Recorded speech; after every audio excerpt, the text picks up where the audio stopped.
Video's recording. Audio's recording. And now it's time for our very late in the week show. In 3, 2, 1. We're all here because we're committed to exploring space.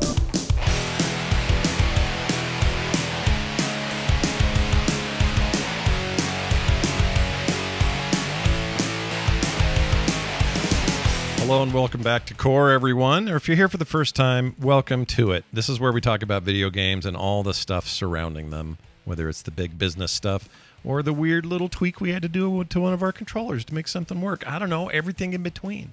It's a big sandwich of content here on the podcast. And we're glad to have you here. You really need to edit that clip at the beginning to where instead of her saying space, you put Tim Curry saying space. Hold on. We're all here because we're committed to exploring space. Why? Space! Oh, space! I should have done that. Yeah, like, dude, Google search Tim Curry space. You'll find it. Just throw that on top of it. Let's make it the right clip that it needs to be. I'm pretty sure I've captured that at one point in my life, and I don't know where I put it. Let's see if this is it. Nope. How about this? I was born in space. Nope, that is not it. I don't know where it is now. How about this one? Today, the United... Nope, that's not it either. All right, I'll find it later. Hey, it's me, Scott Johnson, Beau Schwartz, and John Jagger, bringing it to you, bringing the heat. All right? And we're going to do something a little bit different at the top of the show. First of all, sorry about the delay. We're like 2 days late. First of all, I will take full blame for the delay. I got really sick on some what we think turned out to be some bad chicken in the fridge. And I don't recommend eating 2-week-old chicken. Don't do it to yourself. Just assume that if it's been there that long, probably shouldn't eat it. Highly recommend against it. But also, John was sick, so it probably didn't hurt. We gave him a little respite during that time. But it's Saturday, and we're back doing a show. And so instead of jumping straight to video games, we thought it'd be really dumb and stupid if we jumped instead to a little movie homework that John and I gave each other last week. And that was this. We were supposed to go watch these two movies that both of us like individually that the other hadn't seen yet. And mine was to watch Kiss Kiss Bang Bang from 2005.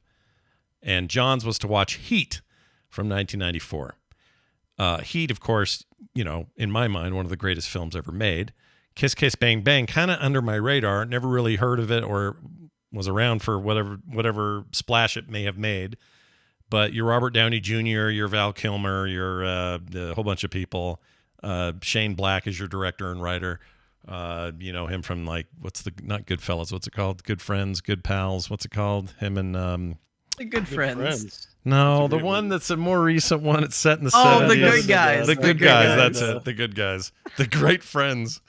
The Great Friends. Anyway, and I like Shane Black. I liked him in Predator when he was acting, and I like his movies for the most part. I even like Iron Man 3, which I know is not that popular of an opinion, but I think it's fine.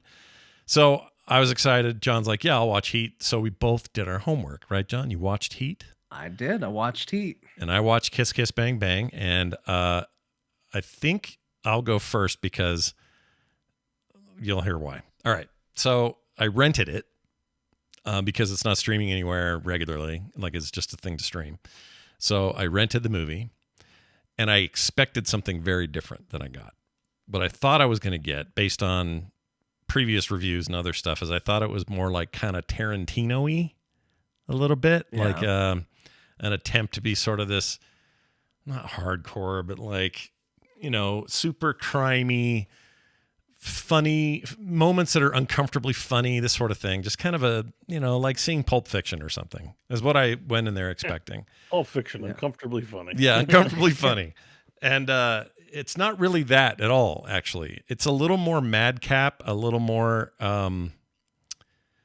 what's the word? I don't know a good word for this. It's like slapstick. Slapstick's too far, but it's somewhere in between all that. It's a little on the goofy side. It's once again, Shane Black's dialogue is what pops because it's all about these conversations they're having while stuff's happening. So if there's like a wild action scene happening, you can also count on him and Val Kilmer having really great dialogue back and forth. And that delivered definitely on that point. But I think I came away thinking it was just a little on the goofball side. And I don't know why. I don't know what the deal is. Because Robert Downey Jr. accidentally peed on a dead body. Yeah, that was funny though. I laughed at that. I mean, but also it was from that point forward. I thought with that body, I thought that was going to set the tone. but it kind of went. They got to L.A. and things just stayed glitzy and sort of. I don't know how to describe this. It is a movie from 2005. That I can confirm. It feels like '05 without any real great way of defining what '05 felt like. But that's what that year of films felt like to me, and this fit right in. Did I have a good time? Yes. Did I like it? Would I recommend it? Yes. Did I walk away thinking it was one of the greatest movies ever? No. But I still really enjoyed it. All right? That's my review. I'll give it a 7. Seems fair. That was my 7 out of 10. Ooh, a 7. That's a good score. My understanding is that's, like things that take Depending a while to on get who into. you ask. But my understanding is that 7 has a lot of numbers lower than it and not that many numbers higher than it. And that's actually very good for a movie. I will say that I like that it's like Val Kilmer toward the end of his time before his cancer came. And so it's fun to see him in his element like that. And it, made me a little sad because I just feel bad about him since. But Robert Downey Jr. pre Tony Stark is kind of fun, Yeah, like this different. was actually his first this was like his first comeback movie, and it didn't take off, obviously. So Iron Man gets all the credit, but he did this before Iron Man. Few years. Yeah, Val Kilmer is Gay Perry, the private eye, is fantastic. And I do some of the dialogue in there, like when he says, do you know what you'll find if you look up idiot in the dictionary? And Robert Downey Jr. says, my picture of me. And he goes, no, the definition for the word idiot, which you effing are. Yeah, he was great. I mean, there were really great things so about good. it. I just by the end felt like I was on a bit of a madcap journey that It's a weird movie. Yeah. Fingers get cut off indoors and eaten by dogs. Yeah. Oh, and I really like her. Prostitutes get peed on. What's her name? She was in Mission Impossible 3. Can I think of her name? She was so many things. Anyway, Michelle Monaghan, that's it. Just came A to me. spider gets squished in a boob. Yep. Spider boob. Although I never really got any good resolution on that spider. I wanted to know where the frick that thing went. But she's great. I like Michelle Monaghan. I like all these actors. I like the director and the writer. It was fine. It was good. I liked it. 7 out of 10. 7 out of 10. John, Heat is considered one of the greatest films of all time. So let's see if that's true. So yeah, he always comes up whenever you hear people talk about heist movies, which is exactly why I didn't want to watch it, because I don't particularly enjoy heist movies. I like heists more as a theory, but every time I watch heist movies, I'm like, it's all kind of the same thing. And when you think about something, if somebody always goes, oh, Heat is the quintessential like kind of heist movie or whatever, you go, oh, well, that must be where all these tropes I don't like come from. So I kind of expected going in that I was just going to see a bunch of lame tropes that I didn't like. What I got instead was a movie where I am confused why more people aren't trying to copy this and instead are making movies like Ocean's 11. And I was like genuinely surprised. I was like, oh my gosh, this is really good. I liked just about everything about Heat. I did have a weird moment I want to just point out very early on, because it has a very recognizable cast, be they like big names or just people that you point to and you go, oh, well-known character actors. But it got to the new guy on the crew, and it cut to him and I was like, he looks really familiar. And then I went, oh, I know who he is. That's the guy who played Buffalo Bill in Silence of the Lambs. Yep. I was so certain of that. And then all of a sudden, the guy who played Buffalo Bill from Silence of the Lambs walked in as a different character. And I went, oh shit, that's not him. Who the hell is this first guy? Yeah. Like, it was really wild. I was 100% convinced that was him. And then the actual guy showed up a little bit later in the movie. So that was strange. Yeah. But I did like it. I will say this. Al Pacino's performance in this movie is of Nicolas Cage levels. Look at that ass, or whatever he says. He is absolutely unhinged. And I wouldn't necessarily want it a different way. Like, I think it certainly makes the character more interesting. But if I had one complaint, I actually really don't like the ending to this movie. And I think the reason I don't like the ending to this movie is Al Pacino's unhinged, like crazy detective performance made me like, I appreciate the performance, but it made me really not like him. Whereas Robert De Niro's very professional, very attentive to detail, like personality made me like him. Mm. So by the end, I'm rooting for De Niro. And when Al Pacino wins in a way that doesn't exactly make sense to me, because like it's a whole thing with the lights of the airport coming on, and I thought De Niro was specifically waiting for them to come on because Al Pacino wouldn't be able to see and he'd have a clear shot at him. That's what made sense to me. But then it turns out it just worked the other way. It just gave him a warning and he was able to get the upper hand. But as a result, Al Pacino won the whole kind of deal. And I was left kind of with really? That's the guy who's going to win the day? Well, you're rooting for everyone's rooting for De Niro at this point. We all wanted De Niro's half to win. Okay, so I wasn't crazy wanting De Niro to get away with it. Like, they all have their flaws, and the movie does a very good job of showing that none of these people are particularly good. Al Pacino, they do give him one moment where his stepdaughter has to go to the hospital, and you do see him drop everything to be with her. Natalie Portman, by the way, is who that is. Yeah, Natalie Portman. And but you do see a good side of him where he does drop everything and focuses on that. But as soon as he gets permission to not be there, he drops it and takes off again. And I don't think that one moment of good makes up for all the unhinged, she's got a great ass. Like all of that business through the whole thing. It is funny that we kind of accidentally both picked Val Kilmer movies to do, don't you think? Because Kilmer's great in this. Yeah. And he is. Yeah, it's very good. Is he? I think he's the only one that survives, right? Yes, he's the only one that survives. Well, I don't want to. It's an old movie, everybody. 1994. We spoiled it. We've already said De Niro dies. Like, it's done. Yeah, it's done. That's true. Their warning was last week when I said, I haven't watched Heat and I'll watch it by this week. That was the end of it. That was your warning. You still should see Heat. It's one of Michael Mann's greatest films in this cast. I mean, you didn't even mention people like, Amy Brenneman's in it. One of Tom Sizemore's best roles I ever saw. William Fichtner's in this. Yeah. Freaking Wes Studi, Dennis Haysbert. It's an amazing cast. It is an incredible cast. It doesn't really feel like a heist movie, although I do love seeing them work together as a team.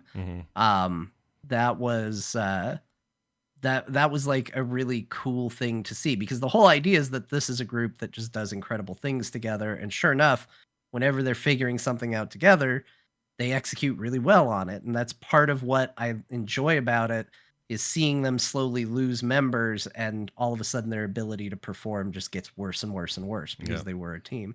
But yeah, like, why aren't more heist movies like this one? I'd watch more movies like this.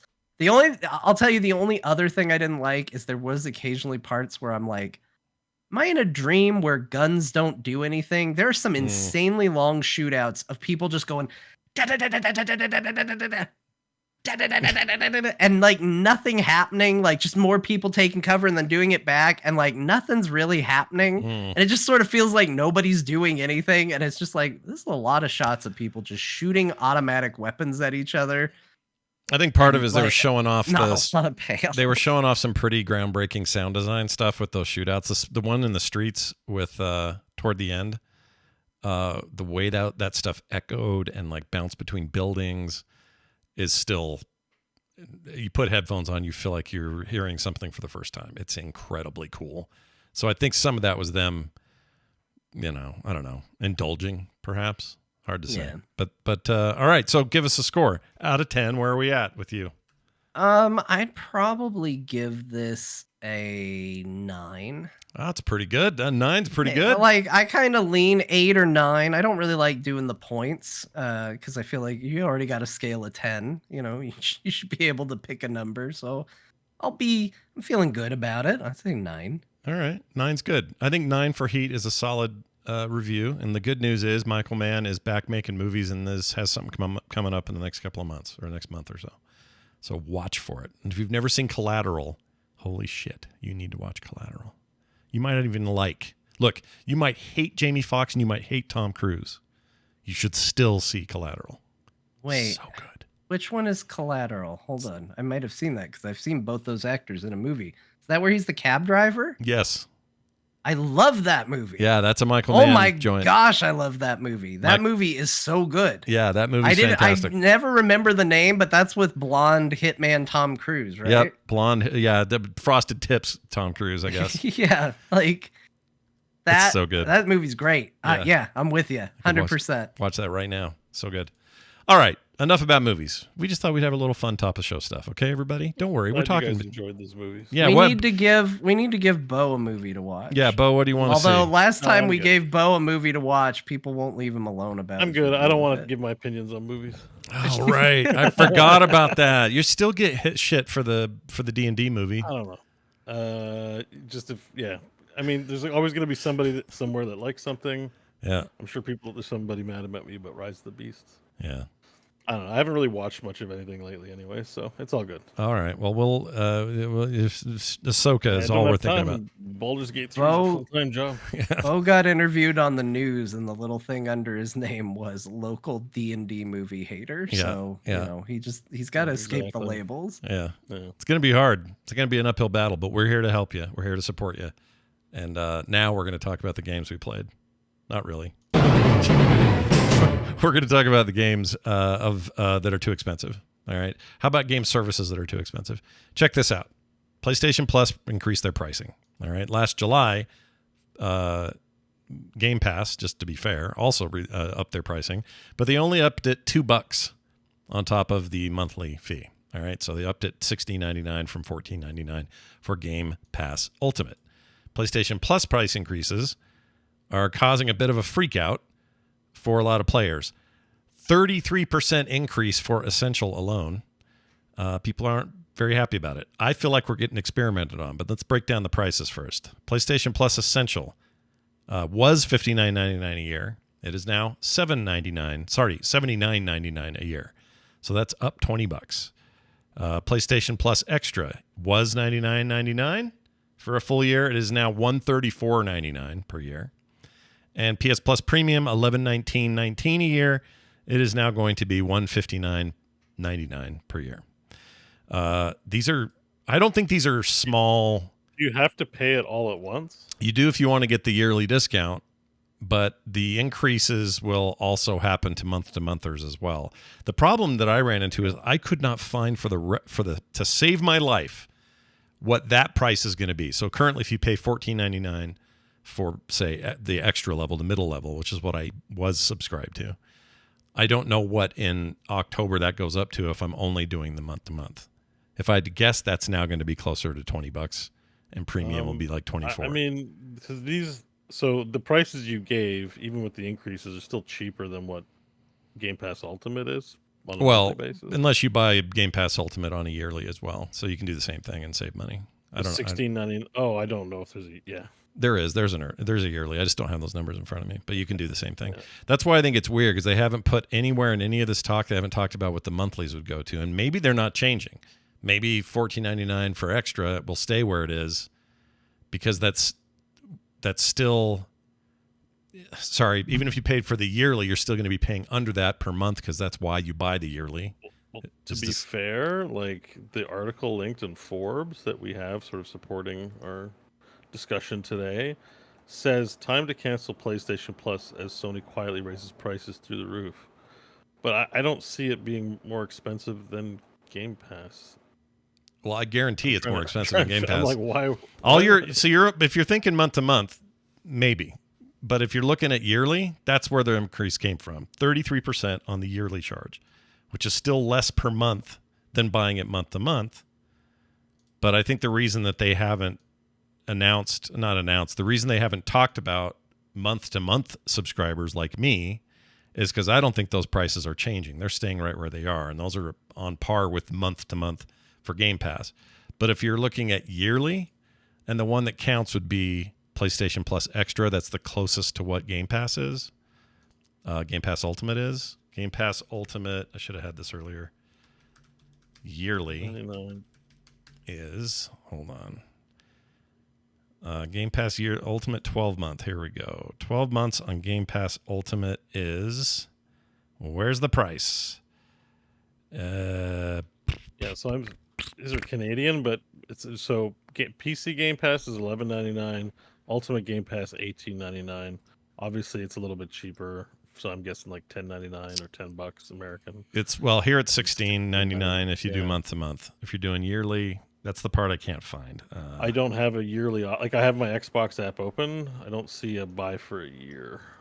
Do they not have a yearly buy? I've never seen one for Xbox. I think it's only PlayStation that does the yearly. Oh, I could have sworn they had a yearly. Maybe they don't. All that to say, I'm not sure why this article is like griping about PlayStation when Xbox is also like they're about evenly priced. Well, maybe you can argue one is better than the other. Well, I mean, I think it comes down to I do think they're doing a disservice by saying like, hey, time to cancel it, like that, there's oh yeah, I don't care about them. That doesn't matter, but I Right. do think that like in general people are upset, and it's not because comparing apples to apples with Microsoft. I think it's regardless of what Microsoft's charging, their cost is going up, and I think the problem with it is that I don't think Sony has said or made clear enough what value those customers are going to get for that price increase, if any. Well, right now, nothing more than the current service. And I think most people are assuming that. They're just assuming like, oh, we're just being charged more, and a 33% price increase for the service to just continue as is, in a lot of people's mind, is not a value. That's 100% the point. 33% is a giant jump for any service. So Xbox hasn't gone up lately? Well, in July, they went up $2 a month. The standard one went up $1. The Ultimate went up $2, and there was no change for the PC. Right. That was back in July. In Sony's case, so I guess what I'm saying is and I think you're right, Beau. I cannot find a yearly for Microsoft. They must not do it. I don't think they do a yearly. I mean, I think there was a news story a little bit ago that they were getting rid of it as an option. Maybe that's what happened. I could be wrong, but I vaguely remember that. But I just remember stuff where it was like, hey, if you go on Amazon right now, you can get a year of Game Pass for such and such price. And now that's not showing up anywhere, they must have removed it. They also got rid of their $1 trial, 14-day trial. I think as of this week, that's over. So that you can no longer try the service out for $1, which is probably fine. That's a very early birdie thing they did in the very early days of this whole thing. But the point of it is a 33% price hike on any service. So forget about the comparison. Let's say Xbox doesn't exist. You're just a Sony player, and you are now being asked to pay 33% more than you were before. I'd be mad. That's a lot. That's a big increase and they haven't come out and said they're giving you anything else. If they are, they're keeping it close to the vest. They're not adding to the service or saying to coincide with this price increase, you're also going to get an extra free game. They aren't doing that. It's just is what it is, and it's experiencing a massive price increase. I think Sony made two major mistakes with it. Like, mistake number one was the way they announced it. It was not a big announcement where they said, hey, everybody, we're going to have to raise prices on PlayStation Plus. Here's why. This was a little blurb at the bottom of their, here's what you're getting this month for PlayStation Plus. Here's what the free games are going to be. Oh, by the way, prices are increasing by 33% across all tiers. Yeah. Like it was that like Toy Story and meeting, Andy's birthday's been moved today. Like, just throw the bad news in real quick, light at the end, and everybody goes, what are you talking about? That's not a great way to announce it. So I think that's problem number one. You're not putting the word out in a good way. And I think, again, number two, if somebody says to me, you're going to be paying 33% more for any service, I go, why? And if their answer is, I don't know, because, inflation or whatever, like that's a hard sell. And, I think Sony, even diehard Sony fans, I'm seeing them go, I don't think this is a great move. I don't love this. If it came with a, like, we're going to be using this to justify bringing newer games to the service, that would be one thing, but there's no indication that that's going to be the case. You know, Spider-Man 2, if you want to play Spider-Man 2, doesn't matter what tier of PlayStation Plus you're signed up for, you're spending $70 on that video game when it comes out in addition to that. Hmm. So there's no features. There's no what Scott talked about it a couple weeks ago where it seemed a little weird that major PlayStation titles get cycled off of their free service. So I think it might have been Spider-Man, the first one, or maybe even Miles Morales, but it was free to play. Then the next month came and it was now no longer on the service anymore. And if they came out and said, hey, you know, that this is a financial decision to where we can keep those offerings up on the store longer, I think that's something to consider. But the problem is they haven't said anything. And it's not hard to fault people going, why am I paying more money for a service that I wish was better? I mean, Beau, do you think 33% isn't that much of an increase? Oh, I know. I mean, it would give me it would be all the price increases, whether it's like any streaming service, whether it's video, are out of control right now. Like Yeah. pretty much streaming TV is dead for me, like TV and games. Like the honeymoon's over and everyone's scrambling for bucks. So I'm not really that interested in subscribing to 500 different things. And even I was just about to gripe, when I launched the Xbox app, it launched my Riot client and my EA client automatically. And Microsoft hijacked my Chrome made my default start page Bing in the past week as well. I don't know if anyone else has experienced that, but I'm not No, too, I I'm didn't not have too pleased with that. That's Microsoft. funny. But Switched it to Bing. Wow. yeah, just hey, here's Well, Bing. get him on Bing. And then a little pop-up came up. You should consider switching to. I'm like, leave my computer alone. It's not your personal ad billboard. Like, anyways, and you know, I control what's happening on my system, not you. Get out of here. Yeah. But I'm such a grognard or whatever they call those guys. Such a Grognard. crank. Such a crank when it comes to like these my PC. It has to be the way I said it. But what was it? So it's terrible, obviously, and I think in the article later, it uses this as a launchpad just to discuss that very issue. Here's another thing going up. Man, it's irritating because everything's going up. Yeah. And maybe it's a lot, but like, it's still They had one of their best quarters it's still last in the- quarter. it's still in the price. It's in the price range of Xbox, and you know they're doing I think that's what all these things do. All these streaming services do. It's like, what if we crank it up $1? What if we crank it up $2? Oh, too much. Okay, then we'll cool off and not crank it up for a little while. But if they probably look at the sub count in relation to their cranking up, and if they don't see a dip, then they're just going to keep doing it. You know, Yeah, so like, that's why we I was can saying complain if- to I- high water, but if you know, But that's what I was saying. PlayStation That's users why I find feel like value. I'm being experimented on. I feel like I'm being Yeah. corporately Well, poked at and to see what I'm willing to do. And I don't it's like hap- that feeling. I hate It's it. happening. It's not just in games. It's happening at like in grocery. It's happening like all over in a big way this past year with COVID being done. And yeah, I mean, I think we're registering it on this small scale of $10-20 a month because we pay attention to games and what's going on there, but it's happening everywhere. Yeah. It's like $5 for a bottle of Pepsi or something like that. You know, like it's crazy. Yeah. But yeah, I don't like. I don't think. I think streaming services. I think everyone should just unsub until they figure it out. Yeah. Like, there's a reason why we started these subscription services to counteract piracy. Like,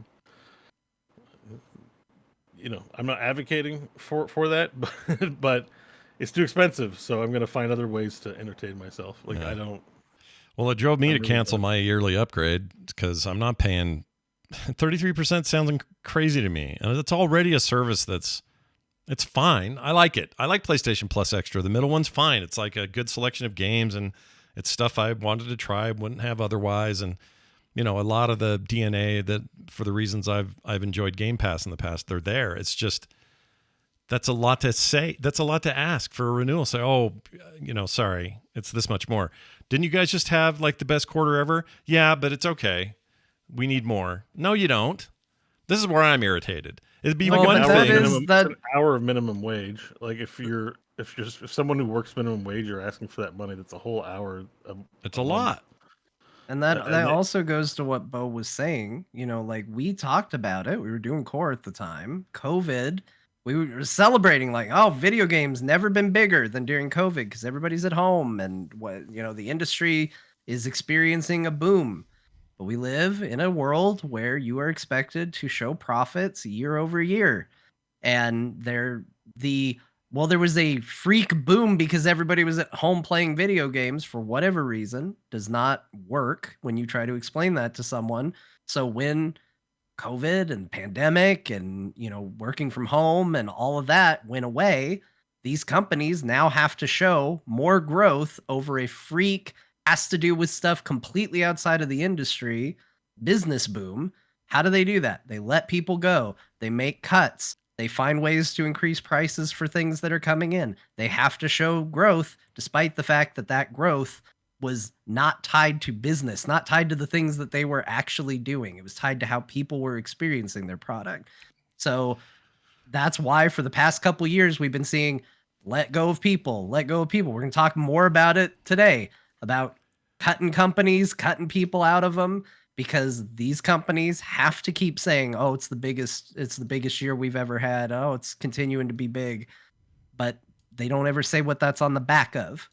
Yeah. They do when it's good. They usually don't when it's bad. Yeah. And so this is the result of that. We need to keep showing, we need to stay in the green. Prices are going up. We'll see if people stick with it. If not, we'll find some other way to get it. Yeah, I think that you said it pretty well. That's basically what this is. This is some as much as I love free market in some ways, this is some of that side of it I don't like.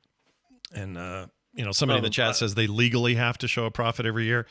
I mean, it's not quite as simple as that, but they have shareholder promises, and if they don't reach those promises, they can be dinged for that. So they're very motivated to hit their goals and to hit their, go higher every year, even if it's at the expense of regular workaday people, even if it's the expense of us or whatever.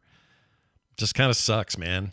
I don't like it. I mean, they have to do what they have to do, so you have to do what you have to do. Just don't use it. Yeah.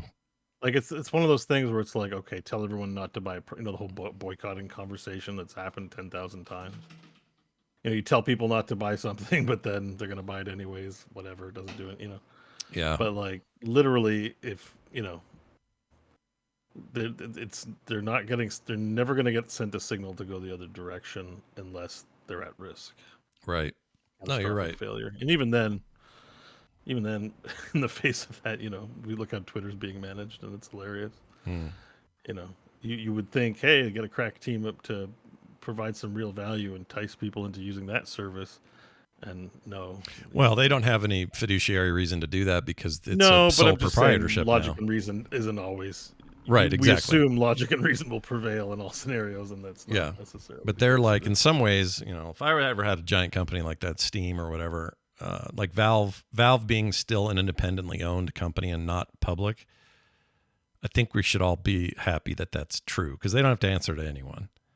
They just have to keep making us happy so that they're happy. I think when things go public, that's when the shit hits the fan. It never goes well. It doesn't have to be good though, just because it isn't corporate or isn't incorporated, right? Like also it's a reflection of their leadership or their whatever it is. Like I'm assuming you could be a poor business and still be, private. Like it's just different beasts, right? And I think when it comes to this stuff, I mean, it's highly competitive, and I still, they're lucky not as many people are willing to learn about computers as some of us, because I don't really think there's a need to have consoles anymore at all, but there is. But if general education about computing devices was more mainstream and widespread, we wouldn't need consoles.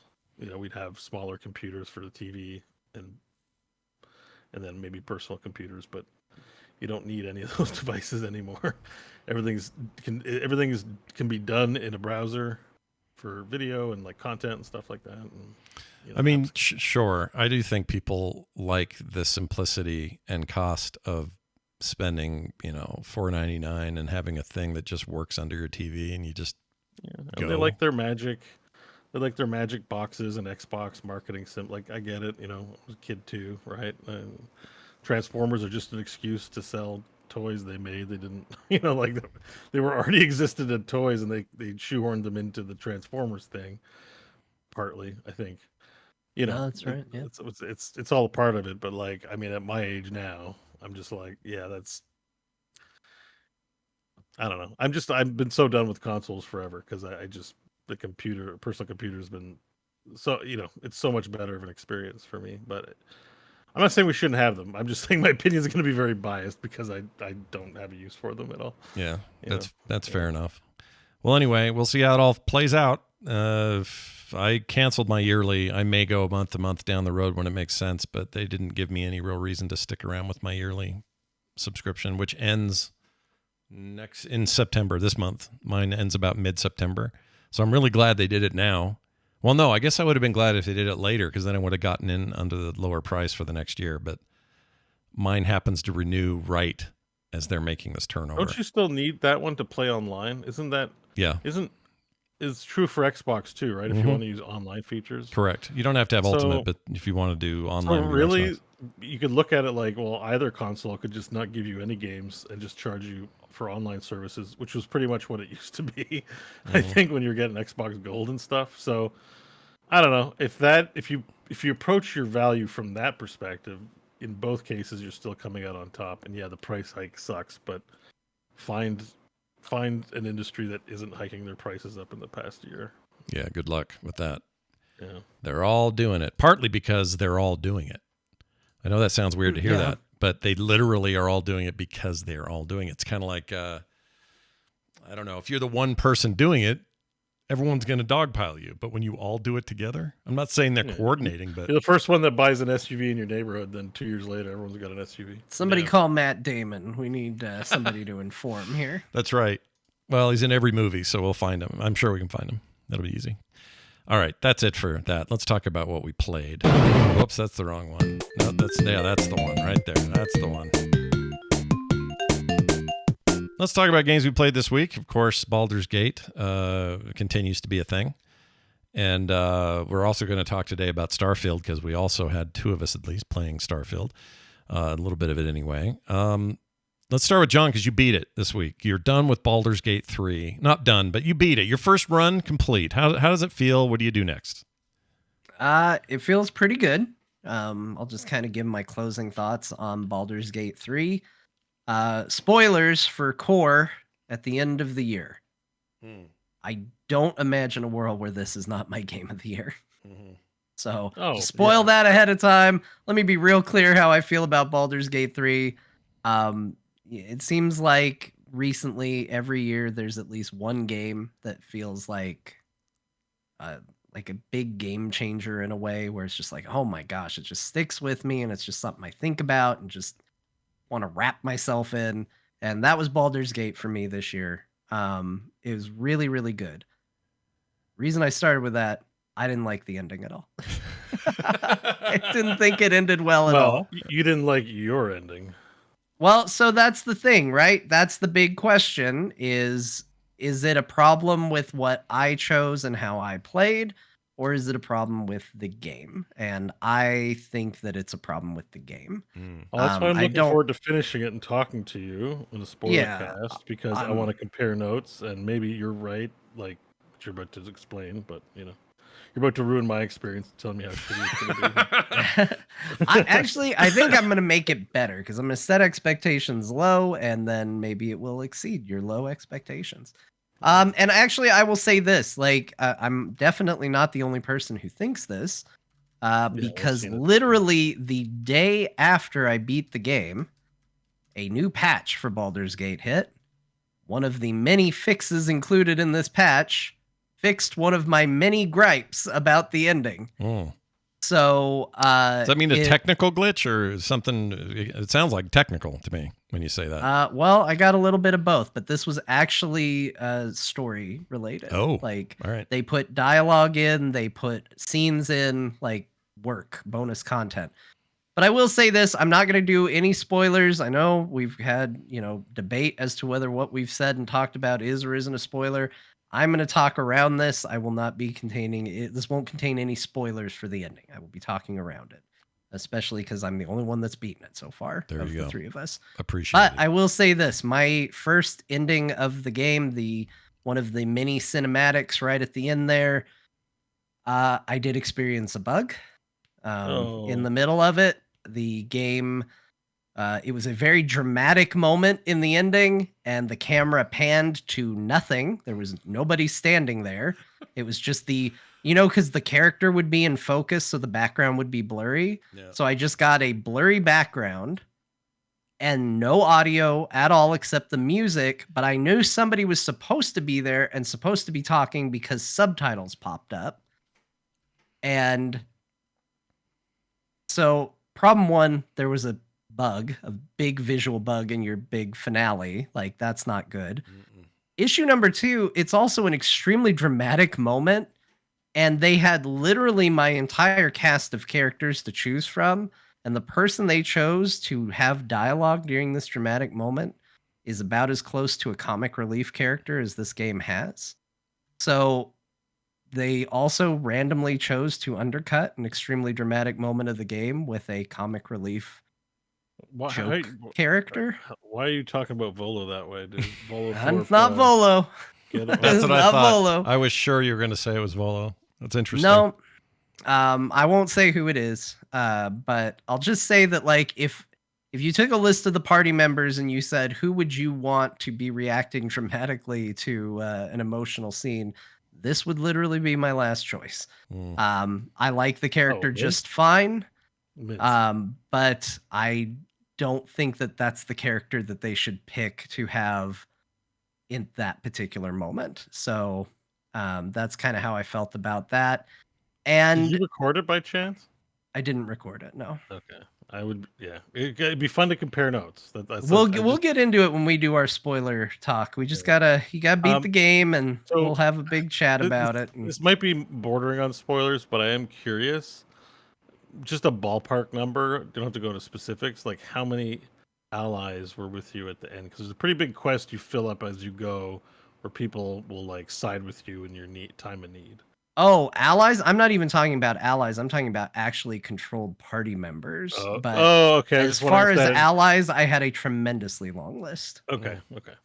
Cool. To the point where there is a moment in this game where you kind of get you have my axe and my bow, and like you kind of have that with your allies, and it was so long.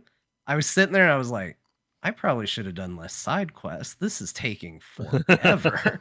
This is taking a really long time. But anyway, so those are the little gripes. There's more I have to say, but this would be veering definitely into spoiler territory. The only other thing that I can really say that is spoiler free is that, obviously the game touted how many different permutations of an ending you could get and all of that. Yeah, 17,000 permutations. So you would think with so much that at least the final party I was rolling with, at least the final 4 that I was rolling with, would get some sort of epilogue. And in my first ending, they only gave an epilogue to 3 of them. Just 3. Were they with you at the time? Were they back at camp? Yeah, they were 3 that were with me at the time and didn't talk about any characters from the camp. Didn't talk about any of the other side characters, any of the allies. Just here's a wrap up of 3 characters. Now, generic ending. Go to credits. That spoils the fact, because I sort of thought maybe there would be everyone in camp would, how like in Final Fantasy VII, the original, when you fight the Jehovah or what? Well, I'll tell you, it's not a spoiler. I get where you're going with this. Yeah. Is you assumed everybody had shown up. Yes, there is more than just your party at the end. Right. But I assumed that minimum I would get something about the people that were with me, right? Like I would assume that at least the people that were in my final party at the end would get something. But not only did they not talk about, there were characters in that scene that they didn't talk about or discuss at all. And I was a little surprised by that. So that's about the best way I can talk around it. Beau and I are planning, once he beats the game, to do a spoiler cast where we get into it. And I will say this, I did reload my save. I picked, because I did save scum. Basically, there was a choice in the middle of the epilogue that I made that I didn't feel great about. It felt right for my playthrough, but You kind of wanted especially to see. as it ultimately played out, I really didn't like it. So I picked a different option. That ending didn't have any bugs. That ending did represent more characters than the other one did. It still was a little unfulfilling, but it was at least better. So So did this- obviously there is some variance depending on what choices you make, but yeah, overall it was not the greatest ending in the world, but this game is so much more than the last bit. And Yeah. you know, this game gets compared a lot to Dragon Age Orange. Oh, can't do it. You guys have ruined Oranges. this word. Dragon Age Oranges. Dragon Age Yep. Oranges. Yep. Origins. Origins. I swear, I hate it so much. I cannot say this game's name proper ever again. Yeah. Dragon Age Origins. Even when I say it right, it sounds wrong. Yeah, no, I get it. You just say Dragon Age 1. There you go. Just say that. The first Dragon Age game. Yep. Like, people made fun of that game because it ended and you got like a novel to read. It's just like text popped up and you're like, oh, geez. All right, let's read through this. But it told you everything that happened. And I don't think that's necessarily a great way to handle it, but at least you got a good like variety and scope of what to think of the world. This felt really, really light to me. But like I said, the next day there was literally a patch that fixed some of those complaints that I had. And I have not seen the ending post the changes, so I can't say if it's better or not. You still have the saves, right? You could go back and check if you wanted. Yeah, I could. Yeah.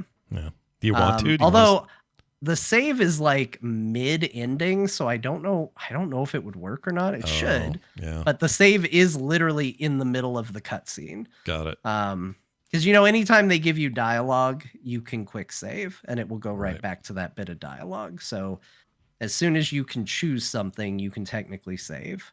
But yeah, this game is more than that, so I don't want to get hung up too much on not liking the ending. And the fact that patch number 2 is already addressing content being requested for this makes me think that Larian kind of knows this too.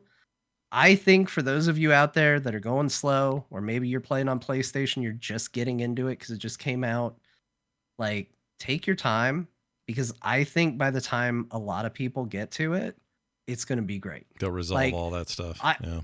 I remember checking in on your stream, Beau, and you were like, man, this is running better today. And people were like, yeah, there was a patch, and you were like, well, wait a minute, but it wasn't running great last night. And people were like, yeah, that's because the patch was today. And you were like, oh, it's running so much better.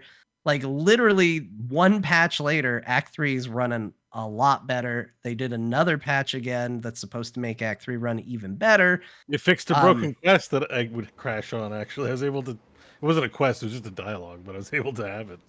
Oh, that's cool. Like and they're in super fix mode right now, pretty much. It's moving quick, so I think if you're not in Act 3, if you're not at the end, take your time. It's getting better, and I can't say that just because I was left wanting more and maybe a little let down at the very last step, that doesn't poison the entire experience. I played this game for a long time. Actually, what is my playtime on this game? It's only the one playthrough, so let's see here. Yeah, I'm curious. I played for 156 hours. Not bad. You want to hear my number? Well, yours is gross. Tell it. What is it? 277. 277. There you go. And you're still in Act. You're in Act 3 though, right? You're well past Act 2. I'm in Act 3. Yeah, okay. I'm pretty close to the end, but I keep. We'll get to me in a second, but I just want to say, like, I actually looked up my number and was shocked at how I was. Like, the game just 300 hours. What the? Yeah. What am I doing? But you're just you're doing every little thing, right? Every possible thing you're doing. Well, I mean, like, yes, I tend to. I love the invisibility spell, so I tend to go into place. I tend to like scope places out first as a solo character and look up everything. I go to turn-based mode. It takes a lot of time, but it's fun. What's crazy to me though is that according to how long to beat, and they have all this, how they build that data is interesting. But they say the main story will only take you 47. If you do main and side quests, 89. Completionist 129, and then it says all styles average 90. Everyone I know is going over that though. Everyone. So Yeah, but I also think like there's character creation. There are a few restarts in there. Beau has, he leaves his game on. my, while he my main goes and save smokes and save stuff. file is 180 hours. So I have 80 I have like 90 hours of non-main campaign stuff. Yeah. In multiplayer. Yeah. And the main campaign's 187. But that doesn't include the reloads. So I don't know about you, John, but like I've definitely I had to do a lot of reloads. I do reloads for fun. Like I'll pass a battle, but I'll be like, it's like a lot of the combat's like tactical strategy puzzles. So a good example is just a place called the Iron Throne. And I don't know if you saw that in Act 3. Under. Oh yeah. Yeah. So that one's very much like a timed battle. So like I did good. It's like a dragon when you get A on your can quest and I want to go for S tier. You just like, so I would reload a lot of battles just to play them again. I did the final battle in the House of Hope. I don't know, which that was a really awesome part of the game. I really enjoyed that.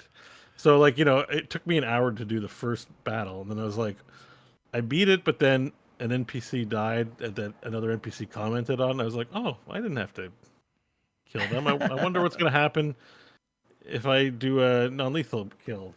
I already passed. It's not safes coming. I already passed it. I'm just going to toggle non-lethal when I go to hit that one and just see what's different. And like, I got 2 extra lines of dialogue. It was no big deal. It didn't affect anything, but I did the battle twice.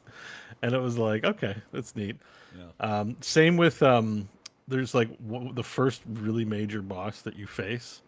There's an intimidation dialogue option, and it's a 30. And I failed it, but I did go back and like reload an old save just to see what happened if I get 30. And it's funny because yes, the game's very like, the game does modify itself based on your decisions, but sometimes you just get an extra 2 lines and the same result happens even though you rolled a 30. And it's like, it's still a video game and has limits. But anyways, so a lot of my time is taken up in that. But sorry, you were talking still, John. No, it's interesting. I'll say this, there was one side quest left in my quest log when I finished it. Now that doesn't mean I did everything.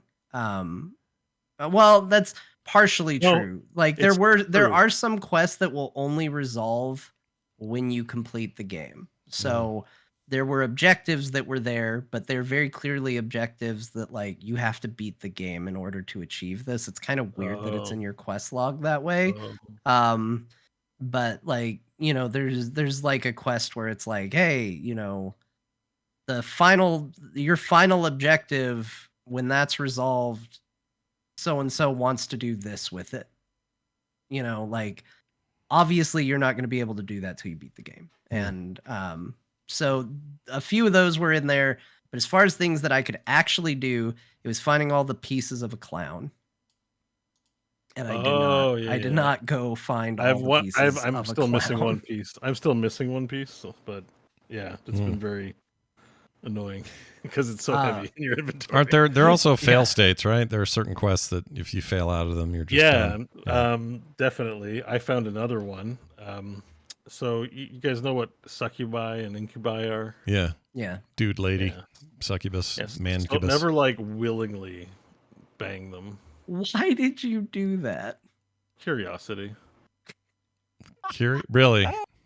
Yeah. Wow. And like it gets really intense. So bad to like, take to like the hells. Your heart stopping, your brain's on fire. It's like fight back I think there's because I looked it up because I wanted to know the whole decision tree. There's an option to be like, you can have my body, but don't take my soul. Or you can be like, yeah, ride me into the night, baby. You get basically banged to death. by one of these creatures, which makes sense. That's what they do. They're That's part of the reason Beau's playthrough is so long, is he's just got too much morbid curiosity. I was just like, no, this is a bad idea. We're not gonna be hooking up with any demons today. No, thank you. But So Beau's yes, like, but I gotta know what happens. I You need can to get a know. game over screen via sex in the game, confirmed for everyone. That's so be careful what you're doing. Wow, is that true? You kill yourself? This Jeez. is a. Well, no, I they will. got I killed will. by the second. Well, Well, it's an incubus, but yeah, yeah. by the sex demon. A Sex demon. demons. I won't get into spoilers for it. I won't say why. It's an Act 1 thing. I mean, it could happen in any act, I guess, but like it's as early as Act 1 you would have this knowledge, and I'll still talk around it a little, but warning. If you let a particular party member die and don't bring them back to life, it can result in a game over. Oh my! Really? Oh yeah, I think I know who you're talking about. Yeah, I have to remember that. So you have, Withers can bring party members back. You also have scrolls of revive or whatever. Right. But there is a party member. If you choose to let that party member die and not bring them back after, I believe, 2 days of game time, you will get a game over condition. Shadowheart, don't ever die. Is that who? That's not it's not Shadowheart. Shadowheart. That's just you feeling guilty, man. No. Also, by the way, there's certain conditions where you can't res characters because the death is so final, and one of them is the incubus death. By the way, when you die to sex, you also cannot be resurrected. It's like a permanent. Like, because I also tried it using a side character. Yeah. Poor Shadowheart. Actually, Shadowheart got sexed to death. Really? Yeah, That's and then terrible. She doesn't. it deserve is So that. mad. it's actually kind of horrific. Like, but I'm like, well, I'm in hell. What did I expect? What do you expect? Like, Never go after incubus. yeah, it's and then you can't res the character after that. It's not the only one. So yes, there are a lot of hard outs. I also happened to catch the world record run of 10 minutes because my instinct told me that even though I wasn't finished Act 3, I bet either I'm going to watch up to the point where they shortcut into Act 3 and I'll stop, or I'll see if there's an Act 2 ending and confirm you can actually roll credits in Act 2 with a very specific character and circumstance. Really? Yeah. Roll But you're not credits. far enough, Scott. So, like, I think if you were as far as Act 2, probably it'd be okay to say. But Well, I'm in Act 2, but I'm not anywhere near the end of Act 2. Oh, you're in the Shadow Cursed lands. Yeah. Oh, Yeah, okay. Okay. Time for ghosts But and you're not zombies, but I don't. finished it. Oh no, not even close. Yeah. Okay. Yeah. Maybe if you were finished. Once you're finished Act 2, you can watch the world record speedrun just for everyone's benefit. Sure. It doesn't involve Act 3 at all, which is impressive. Which Really? is very They impressive. completely Yeah. skip over 3 in the world in the. It's a very like specific scenario how you have to start the game. So don't try to think, how do I finish the game? Oh, I'm not Act going to 2. do You're that. not, No. No, you're not going to. It's not really a spoiler, but if you know, unless you figure out, it's sort of relating to what John's talking about. But anyway, It's like 4-minute Mario. I'm never doing that. I don't do speedruns. That's not my life. Yeah. Ever. No. But oh man. Okay, so can I have, because I have a few things to share. Have the floor. I The floor don't is have yours. the video. That's fine. Yeah. So I'm at the point, John, where I've done everything, and I've just got the MacGuffins left. 2 MacGuffins still. But okay. did you mess with the newspaper? No, I got really arrogant. I was kind of hoping that there would be there would be like a pathway to like really show them up, and I think I closed that path to me. Oh, okay. You can sneak in and then change what they're gonna print. Oh, okay. Yeah. Okay, I was wondering about that. Sorry, that's more a spoiler thing. But anyways, I banged someone Scott's not going to be happy about. So this isn't the incubus. I feel this is not a spoiler because this is going to come up, and you are 100. Like, if something with tentacles wanted to bang you, you're saying no, right? No, hell no. I Okay, am not so- banging anything with So, tentacles. so this is a spoiler, but you're going to say no anyways. But it is possible to have sex with a mind flayer in this game. Great. And canonically, I did so. And Lazelle doubled down on loving me after it, so that's all kind of bad reinforcement there. I got a really great cutscene with her after. Those guys but yes, never. They've already screwed me in the eye. I'm not letting them screw me it's anywhere an else. achievement you can get. Only 4% of the player base have gotten. Although I didn't do it for the achievement, I didn't know what that was. But Oh, so you just did you didn't do it based on someone says, "Hey, you got to do this." Yeah, I did it for science, man. I did it on stream too, so I do have video of it. But I don't know if you guys want to see it. I don't need. I'm fine for now. I mean, No, you know. I'm good. Yeah, I'm good. I'm all right. All right. Well, anyways, I just I wanna say- believe you. They really the love opportunities don't stop at the party members they get. There are a multitude of opportunities to get jiggy with it, as Will Smith would say. Yeah. Also, my favorite item in this game has been the old floppy hat. I've worn it since the start, and I've never been happier about a loot drop where I found a very rare version of the old floppy hat with really great. What's like, the rarity? abilities on it. Stats on it or what? It's like purple, right? Yeah. Yeah. The stats. It doesn't have stats. I think you get advantage on perception and something else. Like it's just like 2 skill check. It was like the perfect hat. Yeah. And now that thing never leaves my head. I have love that. I think I have that hat, but it isn't. But it's not. It's not. It's green. I think it's nothing fancy. Yeah, I dyed mine black to make it look cool, but it is the best item in the game. I love the old floppy hat. I've been wearing it forever. Anyways, and then I wanted to have. So John had a critique. I wish I could conversate with him because I'm just not quite there yet because he's probably right. He's probably right about it that. We could definitely use more ending, but I can't do that. But let me just, because maybe they're listening, developers, whatever, if they're working on a definitive edition or improvements, if they don't have it on their list, maybe they can discuss it if it makes their way. Just putting it out there, right? A few critiques I have. As far as I am, I think I hit level 12 pretty much at the start of Act 3. And I have like 600,000 experience points because it still counts for experience, and they're going towards nothing. I don't want level 13 or 14. I understand all the rationale and work involved, but in the Dungeon Master Guide, like even though you hit level 20, you can give people epic levels after 20 if you're still playing a campaign after 20, which would just be like a +1 in a stat of your choosing or skill of your choice or something like that, right? Like something very small. But I now that I've played quite a bit, I'm like, I don't think it'd be too game breaking to let me, give me 2 Constitution points towards the end or something like that. And that I think it would make the experience, just like the drive, like the I got experience. That's great. Or even something where, because Yeah. one of the things that bummed me out, just to piggyback off of this, because I think you're 100% right. Like, I understand why you can't get up to level 20 in this game. But I do think that there's a lot of cool stuff that comes with all those additional level ups that you may or may not get to. It especially made multi-classing feel unappealing because like already with multi-classing, you do feel like you're cutting your legs out from under you a little bit. Yeah. Like you're really weighing it on a level 20 basis when you have to stop at level 12, like even more so. Because you're really only going to probably put 1 or 2 points in a second class, and so you're really only getting that level 10 power jump, and then you're missing anything else that would come after that. And as a result, I think one of the victims of this is feats.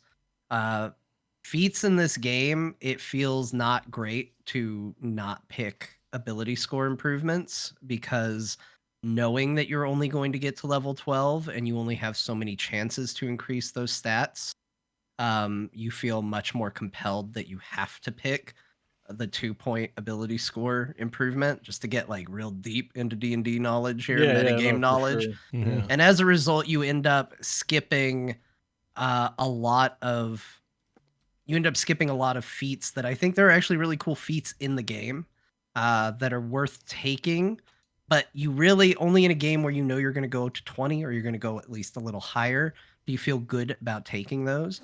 So some way to incorporate the feat system into either a post max level leveling system or even tied more to the items would be cool because I felt like the build I wanted to do utilized feats a lot, and when I was taking them, I felt extremely weak by comparison and quickly realized, oh, you know what? If I've only got 12 levels to work with. I need to just focus on one, maybe two classes and just really focus on stats. You only And get that's not 6 as much points. fun. Using max ASI, you only get 6 points over the course of your 12 levels.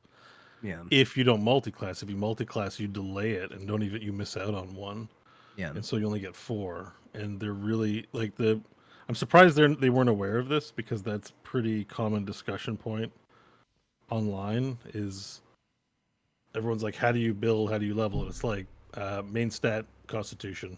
There's not a lot of creativity or flexibility. Feats are tied into the system, so it's not like you can build your character to leverage feats. It's either or. So you're completely right. I think that was the one disappointment, is that I think they could have taken a bit of license on give you the ASI and then give you a feat or something like that at the same time.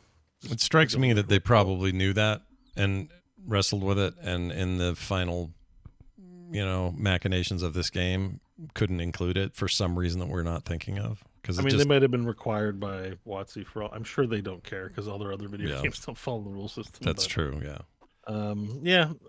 Yeah. So there's I think there's some stuff they can smooth out to it's house rules, right? Dungeons and Dragons doesn't have to adhere to the rules at all. They can just be like, this makes for a better game. I think they should give small leveling rewards after 12, and I think feats. I think they need to think about maybe house ruling. You get an ASI and a feat, and then take out any stat increases from the existing feats. Do you think it's because, part of it is you not power leveled, but you leveled real quick because you were doing every tiny thing. You were getting XP for stuff that no one even sees in their playthrough. Well, I did it's funny. I did try to lift every rock and do every little thing before moving on, including I went all the way to the Underdark, then backtracked up to the surface. I did everything that I could think of. Might not actually be everything. Right. But I leveled up. I was max level pretty much. I think I was 11 when I got to starting Act 3. Act 3 has a lot of content in it. Yeah. So it would be nice just to get a little bump here or there, because I'm earning all this XP, and I don't need the 13th level, but I definitely want the stat increase, just because it does feel better when you have greater odds to hit. And there are some high AC characters in there, and you're just like, I miss again. But yeah. Right. I also wanted to say, I don't know, I've been kind of dipping back and forth on this. I don't feel exactly one way, but Act 3 is by far the most dense out of all of them. It's a big space, but it just feels like every corner's got something. Every house has something. Every NPC maybe has something. It's a lot. It's hard. Like, you can barely walk 5 feet trying to get across town to do something, and then get into some other adventure. And that's great, but it almost feels too tightly packed.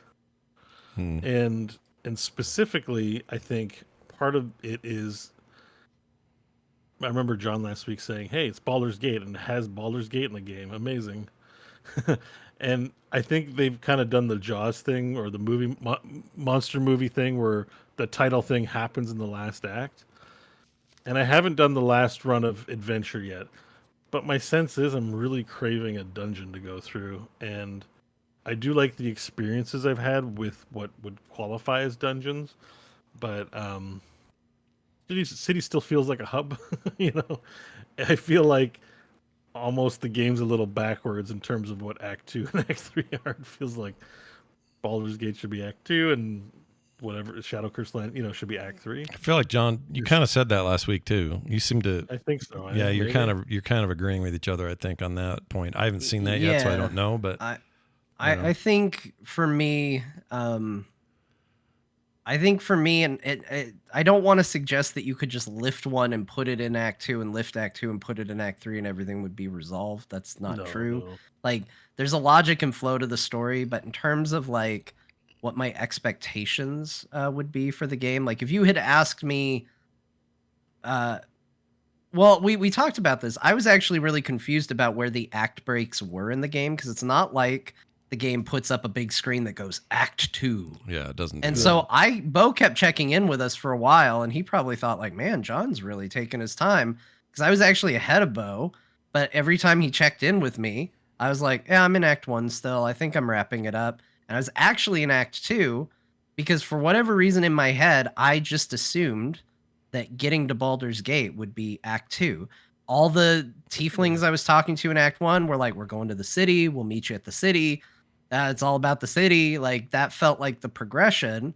And I was just like, geez, this Act 1's really big. And then you'd go online and you didn't want spoilers. So you're asking in a real roundabout way. You're like, where are the act breaks? And they're like, Act 1 is very long. So I was just like, well, I guess I'm still in Act 1. And in reality, I was nearing the end of Act 2. Yeah, they don't demarcate them at all, this game. Yeah. They don't So, ever, they don't should ever do an expansion where they add the Act 4 in. I wouldn't be mad about that. I would love an Act 4. Like, Yeah. I just would love more of this game. Like that's the truth. I love these characters. I love this world. I think it looks great. I think it plays great. I would want to see a lot of time spent on it, and maybe you do give us a level increase to 14, 16. Yeah, or even like Something Beau like said, that. even like Beau said, just give you a place to put that XP now that you've earned it. Now there is in the game an alternate leveling skill system that you can opt into. But I feel like the game encourages you not to participate in it. The game makes you think it's a bad idea.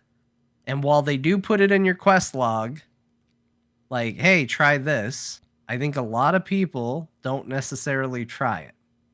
But there is an alternate advancement type of leveling in the game.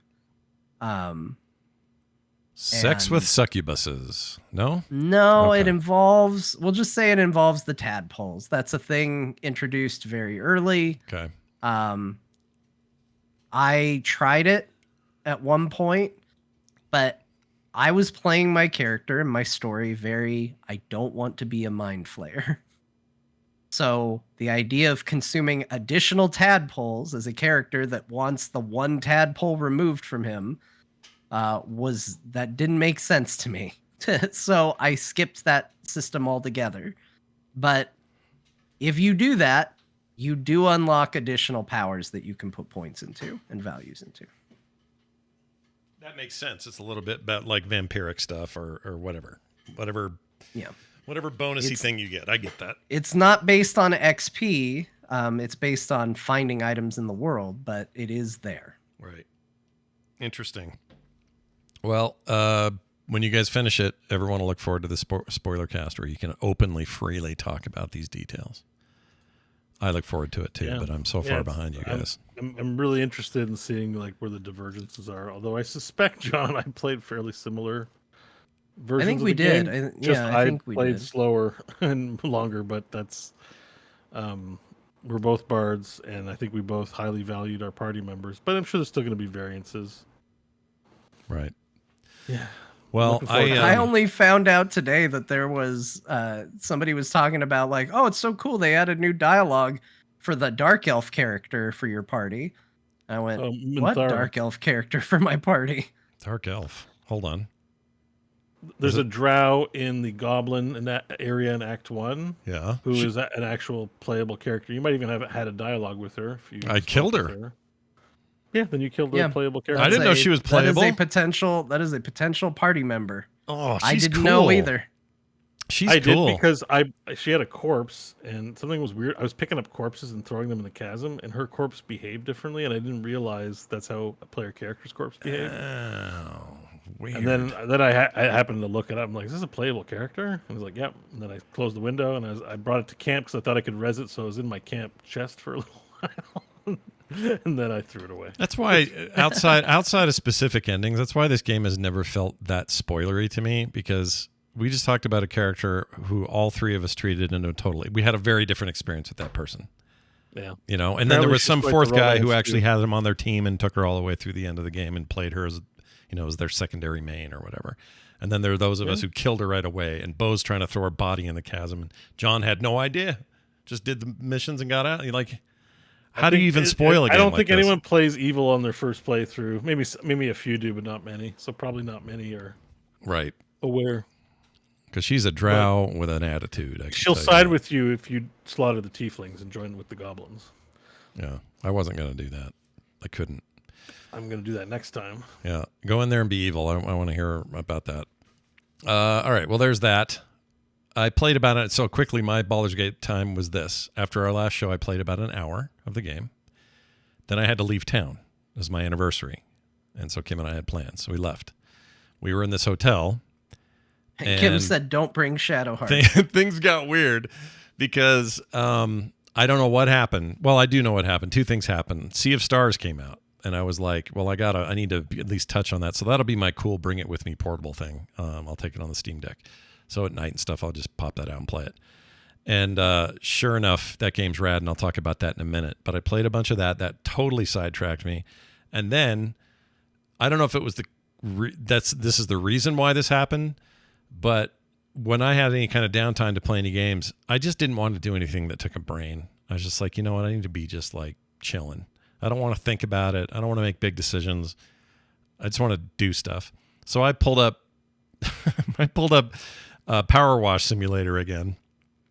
And wait, you didn't play that much Sea of Stars? Oh no, I played a ton of it. But I played. If I wasn't playing that, I was playing that. It was instead of playing Baldur's Gate, which plays fine on the Steam Deck. It's just kind of I prefer a huge screen for it because there's just so much shit going on the screen. It's not the primary way I want to play it. So if I wasn't playing Sea of Stars, I played Power Wash Simulator because I just wanted to park my brain and do something dumb and rudimentary. It has Warhammer stuff now, right?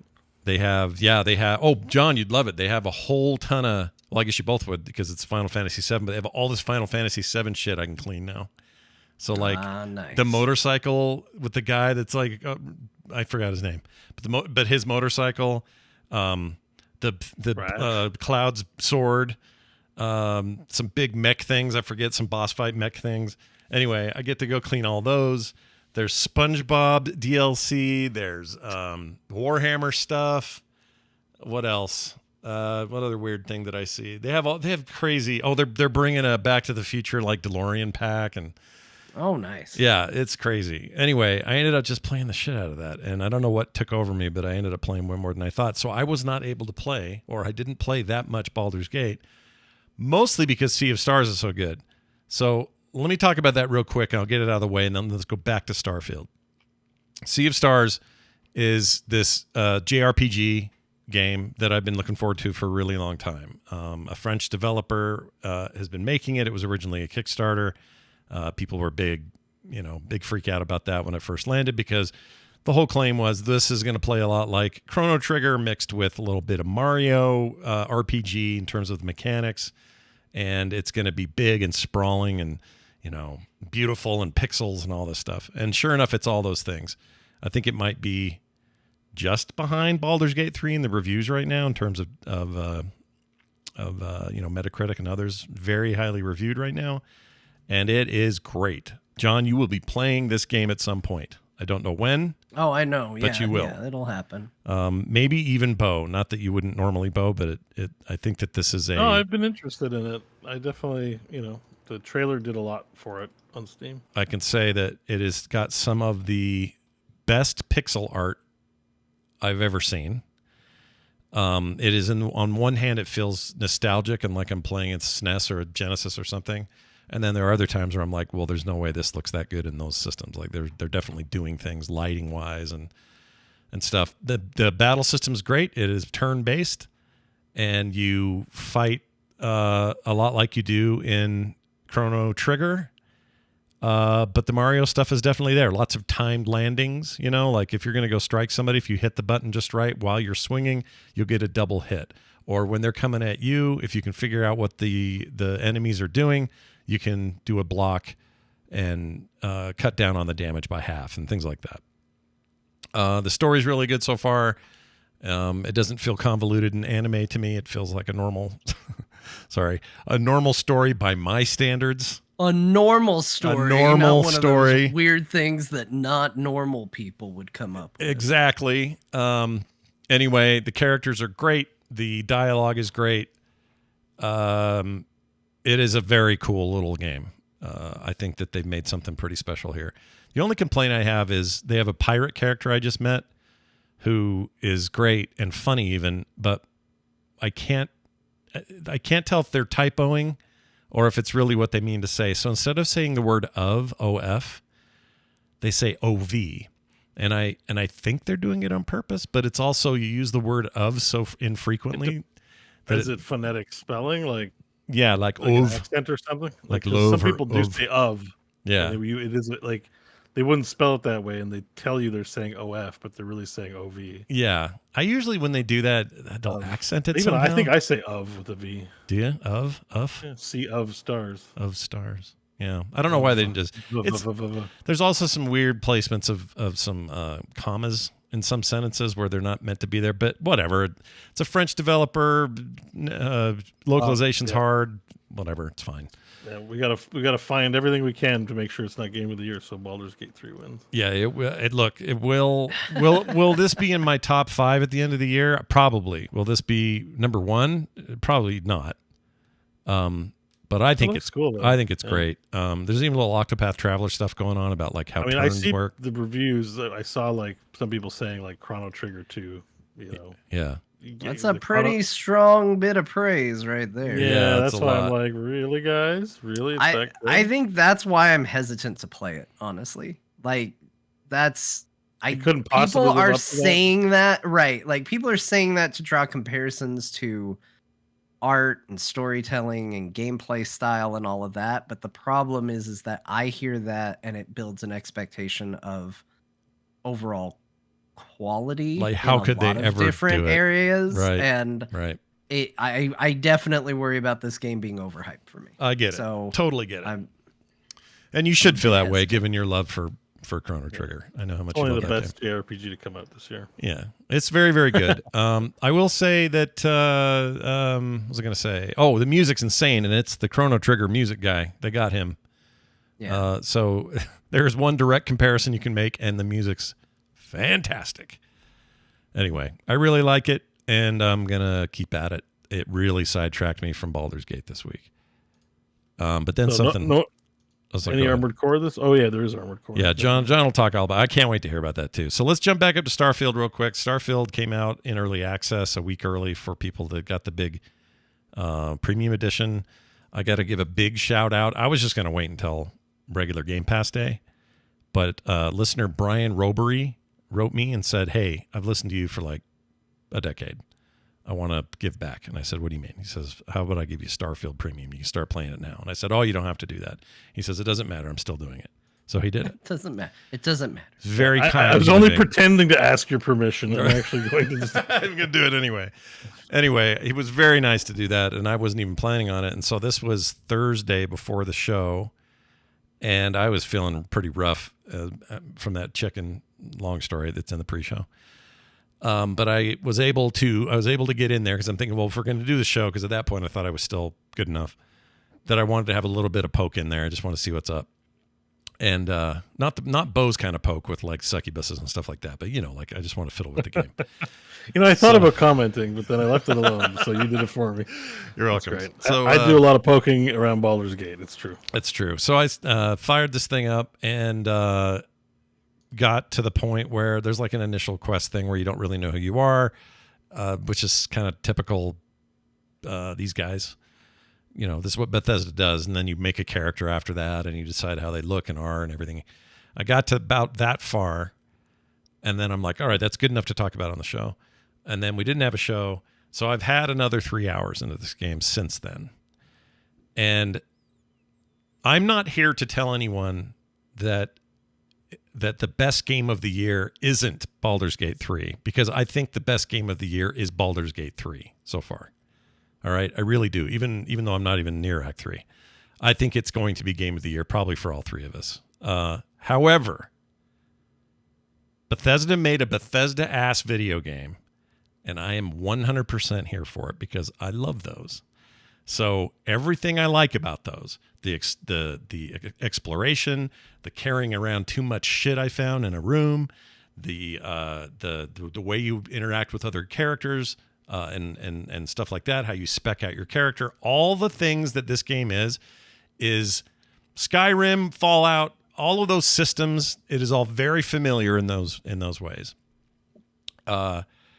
I think it's competent in some other ways that I think this is a more polished experience out of the door. I think I'm having less like weird world issues and geometry problems, or I haven't had a crash. Like this is unusual for a Bethesda's launch, but Bethesda made a Bethesda game, and I love those. So I'm already way in. 3 hours in, I think this is going to be at the very least close to number 2, if not exactly number 2 for me this year. So that's where I'm at with it. John had some time to play with it. You played 1 hour? 3 hours. 3 hours. Yeah. Okay. There was a lot of because what I've read is like it took me a while to start liking it, and so if you like it within 3 hours, I think the reason is I think some people were like, "All right, so you're a Bethesda game. What else are you?" And maybe that takes longer. But I'm biased, and I'm already in on those immediate Bethesda tropes. Like they work for me out of the gate. They always have. They probably always will. I fully believe that some of these reviewers are people that say, well, I was about 10 hours in before everything really clicked. And that's exciting to me because it's already clicking. So imagine how happy I'll be in 10 hours. Do you know what I'm saying? Like I actually pretty stoked about getting there. But I didn't have that problem. I didn't get in here and go, oh, this seems slow. I didn't have this. So that's why I'm excited. The conversation around Starfield has been so exhausting and lame. I've been wanting to take a week off of the internet. Yeah, the internet's been real stupid around it. It's a Bethesda game. It's going to be, unless it's like shockingly something got screwed up, it's probably going to be all right. Yeah, obviously it depends on who you are. And so John's had some time with it. Yeah. I think he and I are seeing it a little differently. So I'm curious to hear John's take so we can talk about it here on the show. So John, what do you think so far of your experience, your early access experience with Bethesda's Starfield? It seems okay. I'm so glad I set it up like that so you could just say it seems okay. Anyway, let me give you my background with Bethesda games because how many hours? I think it's important to understand where I'm coming from as a Bethesda fan first. Yeah. I have never liked a Bethesda game the first time I play it. Yeah. Except for maybe Elder Scrolls Morrowind. And even with Morrowind, there was a lot of false starts before it finally clicked and I fell in love with the game. But Morrowind, Oblivion, Skyrim, Fallout 3, Fallout 4, all of these games are stories of me booting it up, going, yeah, this seems kind of cool. It seems like, I don't know, maybe this game sucks. Maybe it's great. I don't know. And turning it off and then coming back months later, sometimes not months. I'll say I stuck with Skyrim. I had seen it. I had been through this enough with Skyrim to know to stick with Skyrim. Skyrim was one of the quicker ones. Right. But come back to it and go, oh, wait, this is actually something really cool and something really special. And some of my favorite games of all time are Bethesda games. Morrowind, Skyrim, Fallout 3, and its expansions are 3 of my favorite games, like, of all time. They're very high up there. Yeah. But I didn't like any of them right away. Yeah. And I kind of feel like that might end up being the case with this game too. I got in it and I thought, well, this looks better than most of their games. It still feels like oddly like muted. Like it's just weird. Like you're in a cave using a laser, and for some reason it's just the laser goes off and it doesn't feel like it's a light. Somehow things get darker by firing a laser. I don't know. There's just something weird graphically that I don't like. But it looks good. It's a little jarring. Like whatever they're doing for facial animation is really impressive technically because it's better than what they've usually had. Because Bethesda's notorious for that, like square directly up uncomfortably on someone as they stare directly into your soul and then they talk to you. But now it actually looks like they're saying the words they're saying, but it also looks like they're over enunciating. It's like someone told them, like, hey, you really need to. It looks like everybody's doing that thing where that obnoxious trope where someone doesn't seem to understand them. So they go, are you okay? Yeah. And like that's what all their faces are doing. So I'm like really impressed that the technology while also being distracted by the technology and being like, man, they are really over animating the face. Although, you know, as somebody whose mother-in-law is deaf, and so it is a thing I think about, you might be able to lip read through this game. I don't know. Like it looks like it. Yeah. But anyway, like these are all little things. Overall, I think the game seems like it has a lot of potential. The things it seems to be doing right are the things that No Man's Sky doesn't do great, and the things that this game does badly is the things No Man's Sky is great at. I really want to find a place where like you can mash those two together, because I got to tell you, like taking off in a spaceship has never been more dull than in Starfield. What an unimpressive spectacle that was. To get aboard my ship, right click to open my menu, select the map icon from my inventory menu, and then B button out to see space, and then see a generic liftoff screen load out, and now we're in space. Like it was just extraordinarily unimpressive. Like that majestic feeling in No Man's Sky where you first leave a planet, you're like, oh my gosh, this is incredible.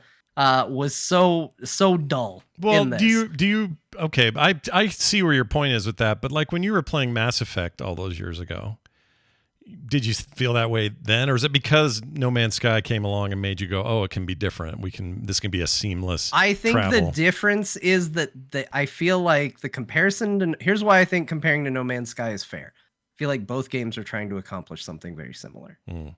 And so I think that with Mass Effect, like, you know, I think the score did a lot to help Mass Effect. Yeah.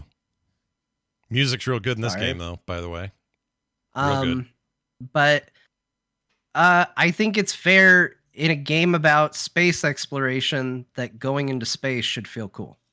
Like traveling space should feel cool. Traveling in space in this game has been the least cool thing I've done.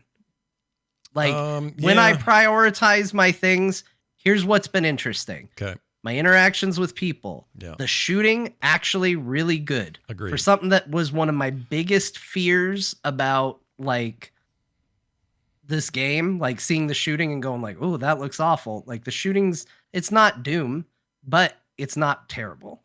Fallout was poopy shooting. This is not poopy shooting. The Doom guys helped them with the shooting. Did they? Good. Lock picking mini game, awesome. I love it. Like, it's amazing. I didn't think you could improve on lockpicking mini games. They did. It's great. It's very good. Although it's very tech focused. You couldn't convert this to like a fantasy game very well, I don't think. I went to a random spot on a planet, and you know what? There was a lot more interesting things to do there than in No Man's Sky. I landed on a random ass part of a planet. I just picked a spot and I was like, let's see what exploration is like. Got out. There was a big, like frozen, it looked like an oil refinery. I don't know if that's what it was, but I went out and explored it, and it was infected with monsters. And then because of the perks I picked, bounty hunters showed up to try to arrest me in the middle of the exploration. And then they had to fight the monsters, and I had to fight monsters and bounty hunters. Great time. Like, yeah, it's good stuff. A lot better than walking around the same environments in No Man's Sky. But space travel is targeting my ship, pressing A to fast travel onto my ship, sitting down, opening a menu, selecting a thing, hitting X to travel. Oh, I'm there. Now do I want to travel somewhere else? Okay, select, hit X to travel. Okay, you're there. The magic of space flight. And even those first dogfights, now I've seen video with like asteroids and stuff, so I know there is actually some like flying and maneuvering, but the first space fights they put you in, they're pretty basic. Are so boring. Yeah, they're basic. Like there's nothing fancy. Incredibly boring. Yeah. You don't feel like you're getting any closer to the planet. Because there's no sense of motion. You just feel like you're like, I'm like, is my ship moving right now? I kind of can't even tell if it is. So the space part of this game, I have not enjoyed so far. The look, you have to admit though, the look of the interiors and even the exteriors, they've gone for like Nostromo alien era looking shit everywhere. And they've even said I think it looks great. Like, again, I think this is a good game, and I suspect I will get to a point where I really like this. But this game is selling you on the idea of getting out and seeing and exploring the universe. That's literally the mandate of the organization that you join at the beginning. And right now, that is the least fun thing I'm doing in the video. Well, let me ask you this: if you think could it's supposed to be that way? Well, I think what they would, I think what I would have preferred, because I see your point, and I think you're probably right. But what I do think I wish they would have done is made it so if Jon wanted to get in his ship, launch, and then maneuver off the planet and be out in orbit and kind of go through that whole process and then fly to the thing where it is, do it all, I'm trying to think of another, No Man's Sky style, right? If that's how you wanted to do it. I wish the game would let you do that if you wanted to. But I do appreciate a game that shortens all of that stuff into some quick shortcuts and fast travel later on when I'm tired of doing that. Do you see what I'm saying? No, I agree. I like that the fast travel is there, but it has made something that should feel, in my opinion, like big and majestic and intrinsic to this adventure, really mundane and trivial.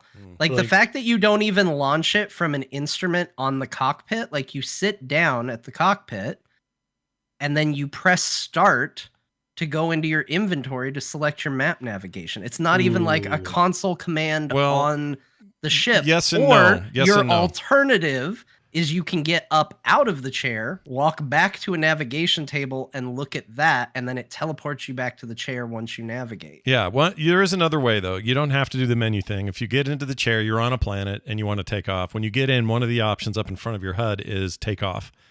You hit take off, and the whole thing goes. He starts flicking switches. Everything warms up. You get a weird red thing that's like showing all your systems, and then it cuts to now the ship is picking up, and you see it take off over the thing, and now you're out in space after a little bit of a black screen.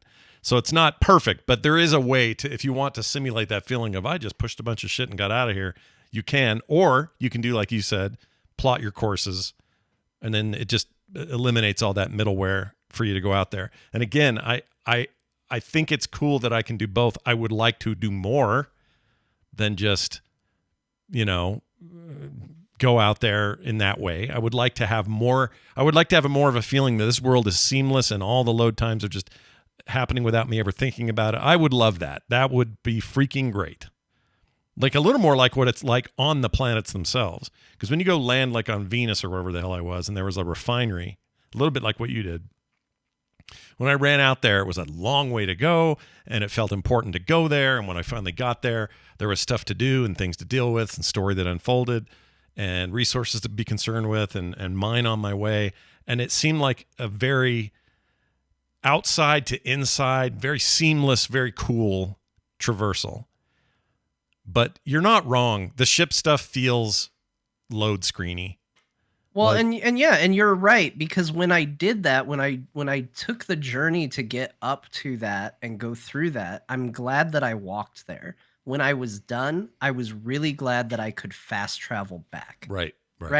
Like when I cleared out that first pirate base, I was really glad that I could just fast travel back to my ship. I'm not trying to make the case that fast travel shouldn't be in the video game. Right. I think it should. I just think honestly, I think one of the biggest problems with this game is that I think the UI in general is good, but needs to be more. And I wish that when I sat down at the damn chair, I could just like look at something and plot my navigation from the chair. I clearly just put that in. That's simple. I also find it incredibly frustrating that when I'm walking around the world and looking at stuff, there's nothing that identifies what it is I'm looking at. Like I would go over to bodies and I'd look at it and it's like looking down a list and I'm like, what is this junk that I'm looking at? Some of it I know, like, okay, this looks like ammo because it's got a number next to it. what's this? It's like the Nastulio. Okay, Oh. what the fuck is a All Nastulio? you have to do and then is you pick it up and it's like, this is a gun. And you're like, oh, well, why can't you show me that it's a gun? They can. They do when it in I a dumb just way. look at it? They do it in a dumb way. So instead of having you look at it right then, if you hit X while you're hovering over the body, now all of those internals, whatever the guy's carrying that you're going to either sift through or take all of or whatever, it will now you get a big detailed thing, including a model you can rotate, whether you want it or not. You see the Well, stat why do I have differences. to hit X? Why doesn't it do it by default? Well, it could do it by default. I think that they have a UI problem there where they're trying to give quick information for a quick loot, but then because you know when you see credits, well, I know I want those credits, and if you see, oh, he's got some food on him, I may or may not want that food, or he has health on him, I'll take that. But that helmet he's wearing, I don't know if I want that. Like, is it any better than what I have? I don't want to just load up on heavy equipment. So they give you this hit X if you're on a controller. You hit X and it brings anything that's left on the body up there. And you can see in full detail all the stat changes from what you're already wearing, whether it's any good or not, and then you can just be out and you're not and not take it instead of putting it in your inventory. But where's the middle ground? Like already in your inventory, they divide it, and modders like, look, here's the thing. This is what part of where my frustration comes in, and this is also like, I think this is probably going to be fine, and it's a nothing thing to be upset about. But Bethesda's been making this type of game for a long time. Like, people have said it in a positive, it's a Bethesda game. People have said it in a negative, it's a Bethesda game. Yeah. It's a Bethesda game. But also, they've been making this for years. How is it that they have not incorporated the variety of things that are the top downloaded mods for every single game they've ever made to be a default in their new game when it comes out? How is it so hard for them to go to Game Files or whatever website stores all this shit and go, hey, what are the most popular non-penis mods that are available for our video games right now? Yeah. And see what those are and go, do you think that should be a base level feature in our game that's exactly like the other ones that we made? Yeah, maybe that would be great. Like, their inventory already divides everything up between helmets, guns, suits, clothes. Like, it already delineates that. So why isn't there an icon for each one of those things that you can put on the clean small UI so that when I look at it, I know that a Nastulio is a gun? You know what I mean? Like, I don't have to press X to see a full model of it. I should be able to see it and go, oh, that's a gun. That's a helmet. That's some clothes. That's some crap. Like, it should be so easy and obvious. And it's shocking to me that that isn't there. It's not the end of the world. I really, really like this game, and it's not sounding like it, but Scott's gushing about it, so I'm going to be the counterpoint. Yeah. But, like, why isn't it there? It's such an obvious need. Why isn't it there? Well, you're right about how you could ask that same question with every Bethesda game ever, and I often do. Like, I think Skyrim was incredibly obtuse in its UI, especially on consoles. Yeah, when it first Skyrim came out. menu sucks. It really sucked, and so mods helped that a lot.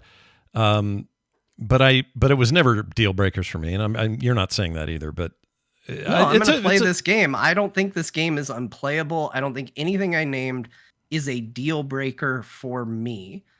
It's shocking to me that they have made this many of this game, and these are still features that are like not available baseline in their game. I think part of it is I don't know. Who knows why they do that? Maybe they That's know. normal Bethesda stuff. Like, even the whole Skyrim VR lore is that they released the bare minimum for Skyrim VR, and the community Builds the rest. made the game, made the actual good stuff in the game. Yeah, I could see that. I think that's going to be true here too. And I see chat doing it, mentioning it. I do think it's worth saying because I just ran into this today. The lack of a local map to where you are is really shocking. I think it's a little weird it's not in there, but it hasn't bothered me. Part of it is because if you're trying to go where you're supposed to go, like let's say that your problem is you feel lost, for example.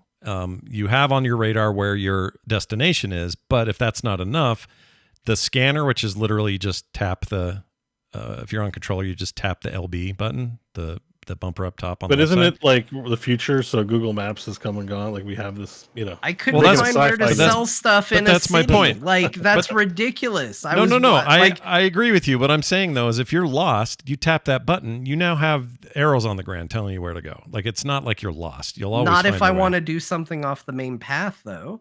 Like literally the first city hub you go to, there's a guy and you're like, hey, he's like, hey, if you want to sell some of your equipment, just go check out my shop. It's just down this path to the, and I ignored him because surely in this modern era of gaming, Modern era. modern era of games, I will just hit M and see where the vendor is. And Say it with I that hit voice, M though. and there's no map. And all of a sudden that guy's instructions became really important that I didn't pay attention to. Well, this is such a common complaint that I actually feel like they might address it. I hope they do. Like 'cause Cyberpunk has it, right? Like if you need to find Oh, hell all yeah. the vendors, everything, you go to the map, you click Cyberpunk's loaded with maps. auto drive or whatever. Like, you know, you can map quest it. Map quest. I mean, it's true. Does that still exist? It's true, and it's true in the rest of the game that you can, certain areas you can log on to and go, okay, well, that's where I want to go, and so I'll go. But in cities where you need to be interacting with, like John said, like vendors or somebody who's there to fix something, or this guy's, you just want to know where the crafting table is, for example, in town, or their is equivalent it like of a Wild West space? Like maybe that's Some why of there's it. no, Some of it Google is. Maps isn't everywhere, right? I think there's like you go to some countries and it won't work. There's no map. Some of it is, but the city John's been to, I think, for as far as you are, is a big metropolis, modern thing. They gave me an Apple Watch right out of the gate. They did, yeah. No, I don't disagree with this. It hasn't been a deal breaker for me because it's like, well, it's like old video games. I just got to find my way around. It's in a weird way. It's like old school. There's a mod for it. I think already someone said someone's already working. There's a mod. Oh, Already for good Mac. news on that, by the way. The Game Pass version of the game works like Steam installs now. So Microsoft used to have like a weird proprietary way to install games. They don't do that anymore. It's just straight up files on the drive in the location you think they're in. So mod support should work whatever version you've got on PC. You're good to go. And consoles. It'll just now open 5 different applications when you try to run it. Yeah, maybe that's true. But and you know what happened? I was still fiddling with it further. I opened the Xbox app and it started the Riot app, and I went to close the Riot app, and I would close it, and it would keep reopening. And I'm like, why is the Riot app closing? Isn't it closing? And it's because the Xbox app was open. Xbox was checking to see if it was open and reopening it. yeah, it's the same reason After it I was opens what does it open for me? EA Play. Actually, EA Play opens properly when the Xbox app is open, Right. but if I boot without that being open, it tries to run that and it runs wrong. It's a little I'm really screwy. not a fan of whatever that whole pile of shit is doing right now. But anyways, I don't have much to say about Starfield because I didn't play it, and I'm kind of derailing the conversation. But No, it's a fair point. but I though. just But anyways, I think the way mods will work, or the way they do on Mod Nexus or anywhere else right now, or maybe even the built-in ones, but you'll be able to go. I guess what I'm saying is, if you're a Game Pass person and you're worried you won't get mods, they are planning on you getting mods no matter where you are, so shouldn't matter. And it sounds like, in true Bethesda fashion, as much as I might wish that a robust and working well experience was coming in the base level product, mods will probably be a good idea for this game. Yeah, I agree. I have a question. Go ahead. I have a question. Well, it's something I'm grappling with, but since you've played a little bit, maybe you can tell me. I did buy it, but I'm a little bit regretting buying it because I'm thinking maybe I need to wait for the VR version. The saddest part about Fallout 4 VR and Skyrim VR is it's like known territory. Should I wait?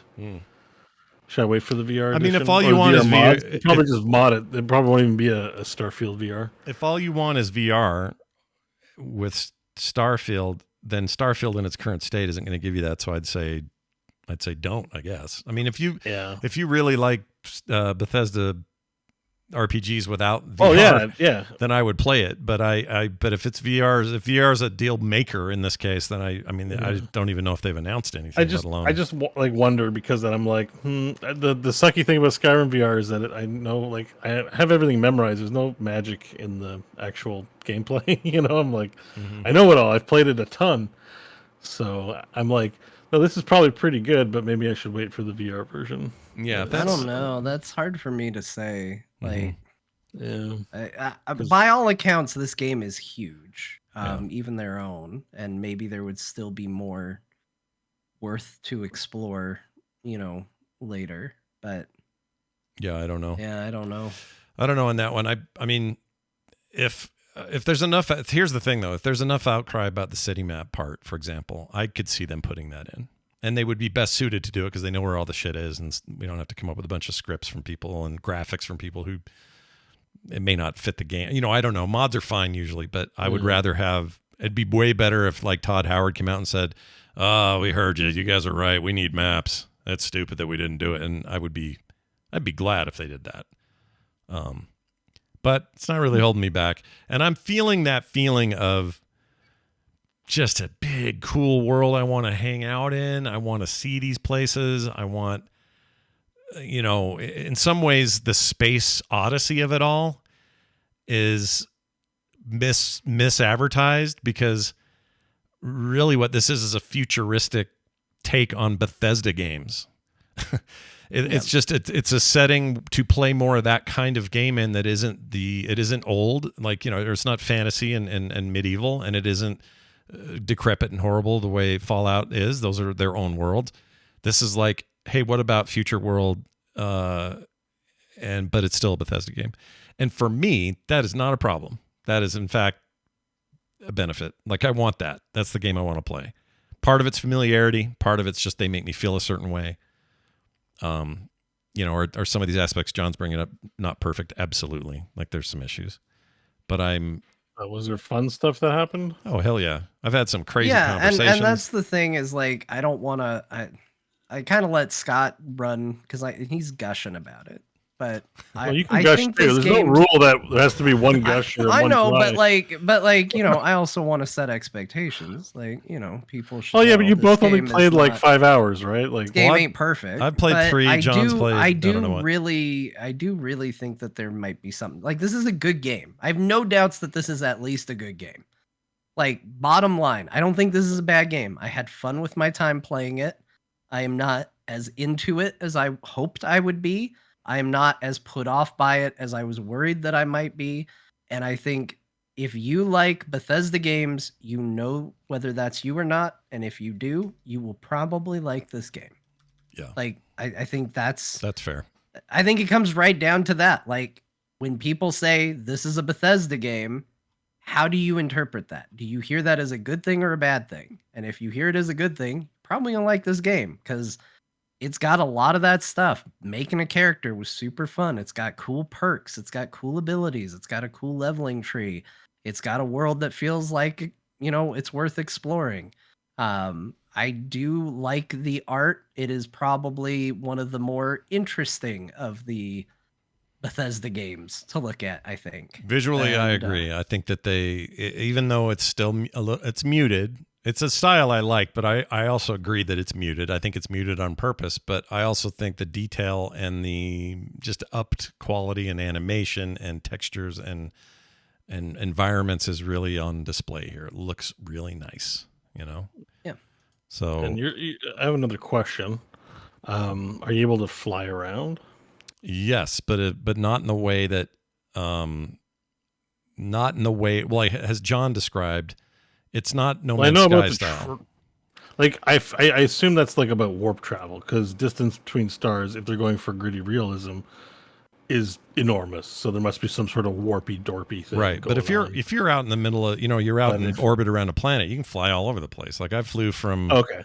I was starting to get the impression maybe it was Mass Effect style with no real space stuff. And I'm like, but how do you sort board of pirate Mass ship? Effect-y, I think it's but there's better than that. definitely more flying around. Yeah, Like, I would put it better than Mass Effect. As much as I love Mass Effect, my biggest problem with Mass Effect is it felt like I was in a lobby all the time. That had terrible space travel. It had wonderful sense even of walking was a pain in the ass. It gives Witcher 3 a run for its money for worst walking game. It wasn't great. I don't know how sometimes they don't make those games control good at all when it comes to walking. Mass Effect's a big offender, and so is Witcher 3. Yeah.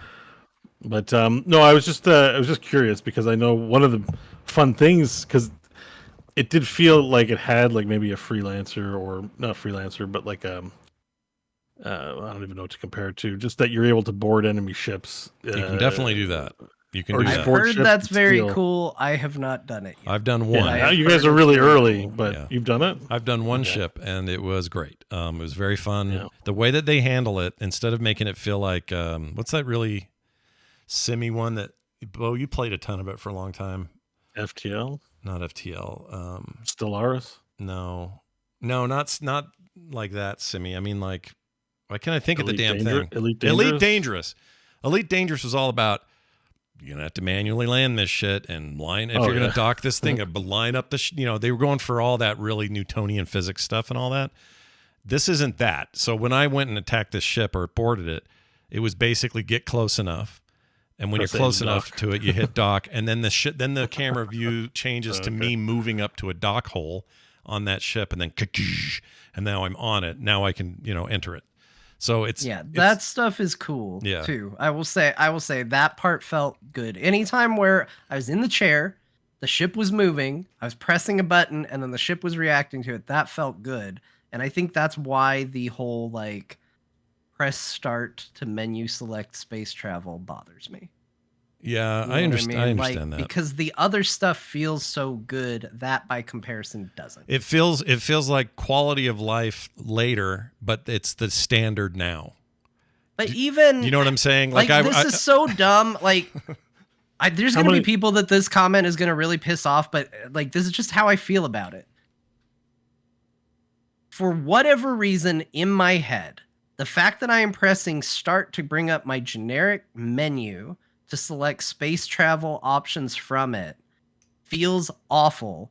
If instead there was a prompt that said press start to pull up your navigation menu as part of the UI, and I did that, that would feel okay. It's literally the exact same thing, but for some reason the context of I'm sitting in the ship at the controls and I'm pulling up the pause menu to tell my ship where to go feels bad. Whereas literally doing the same exact action, but the game pretending it's in the context of flying the ship feels good. Is it? Maybe that's weird for me, but like that's how I feel. No, the star chart is 3D. Star chart? No, the 3D. It's all 3D. You zoom into these planets, out of these planets. But John's right. How you get there is via. It really is weird. It's a weird choice. So it's just it could be the same menu, but you just want it originating from the hardware, not the menu screen. Basically. Yeah, I think so. Okay. You know what? I just want it to be in a different place than where I go to check my inventory. We're spending a lot of time. I thought maybe it was more involved. No. It's a fair point to think it's nitpicky, but I think John's right. It's immersion breaking. It absolutely is. It's something like I'm not. No, I think from what I'm hearing, it sounds good, but also it sounds like it's easily fixable too. Then, like it's something they could mod or they could fix. I kind of got the impression it was just from you press start, you get some animation, but there's a list and you just scroll through a list and pick. No, it's more than that, but it's not. Okay. But it is. It's like this. Imagine in Baldur's Gate, the way that you looked at the overmap, instead of hitting M or whatever the equivalent on controller is. Instead of that, you had to hit pause, go to an options menu, choose map, and then get your map. It's not that it's more clicks. It's not that you're getting more clicks. You have to choose a map button? Not really. No, it's just what my point is that would be immersion breaking if you had to go. I'd hate it. I mean, it's still a UI element. It's but yeah, it just takes me straight to the map. I don't really think about it. It's nice. Right, it's nice. It's just there, right? And this isn't. Do you hit M and go to the star map or S for star map? There may be a key stroke I don't know you guys both controller jockeying I'm this? playing with controller. I'm playing a controller because when I moved to, if I jump from console or from my Steam No wonder you're cranky. You have so many less buttons to use while you're playing a game like Star. That's not why. Let's start a new argument. Beau has an anti-controller bias. He has a bias for keyboard. Look how many more buttons are on this thing. I know. I know. 8. I've got like 500. There's a lot of buttons. There's a lot of buttons. You're right about that. We're all proud of your buttons. I like these games as controller games. They feel good. I know. I'm just teasing, but I do. I genuinely do prefer the keyboard to a controller because of the buttons, the number of buttons. But there's nothing wrong with liking a controller. Yeah. That's just explaining why I like my preferred weapon. But here's the thing: even on a keyboard and mouse, because I tried it, it's still tab and then mouse to the thing. It's still the same problem. You got a keybind menu, right? Probably. Yeah. This is purely a UI goof to me. This is them going, well, just hit start, or in this case, hit tab, and then click on star map.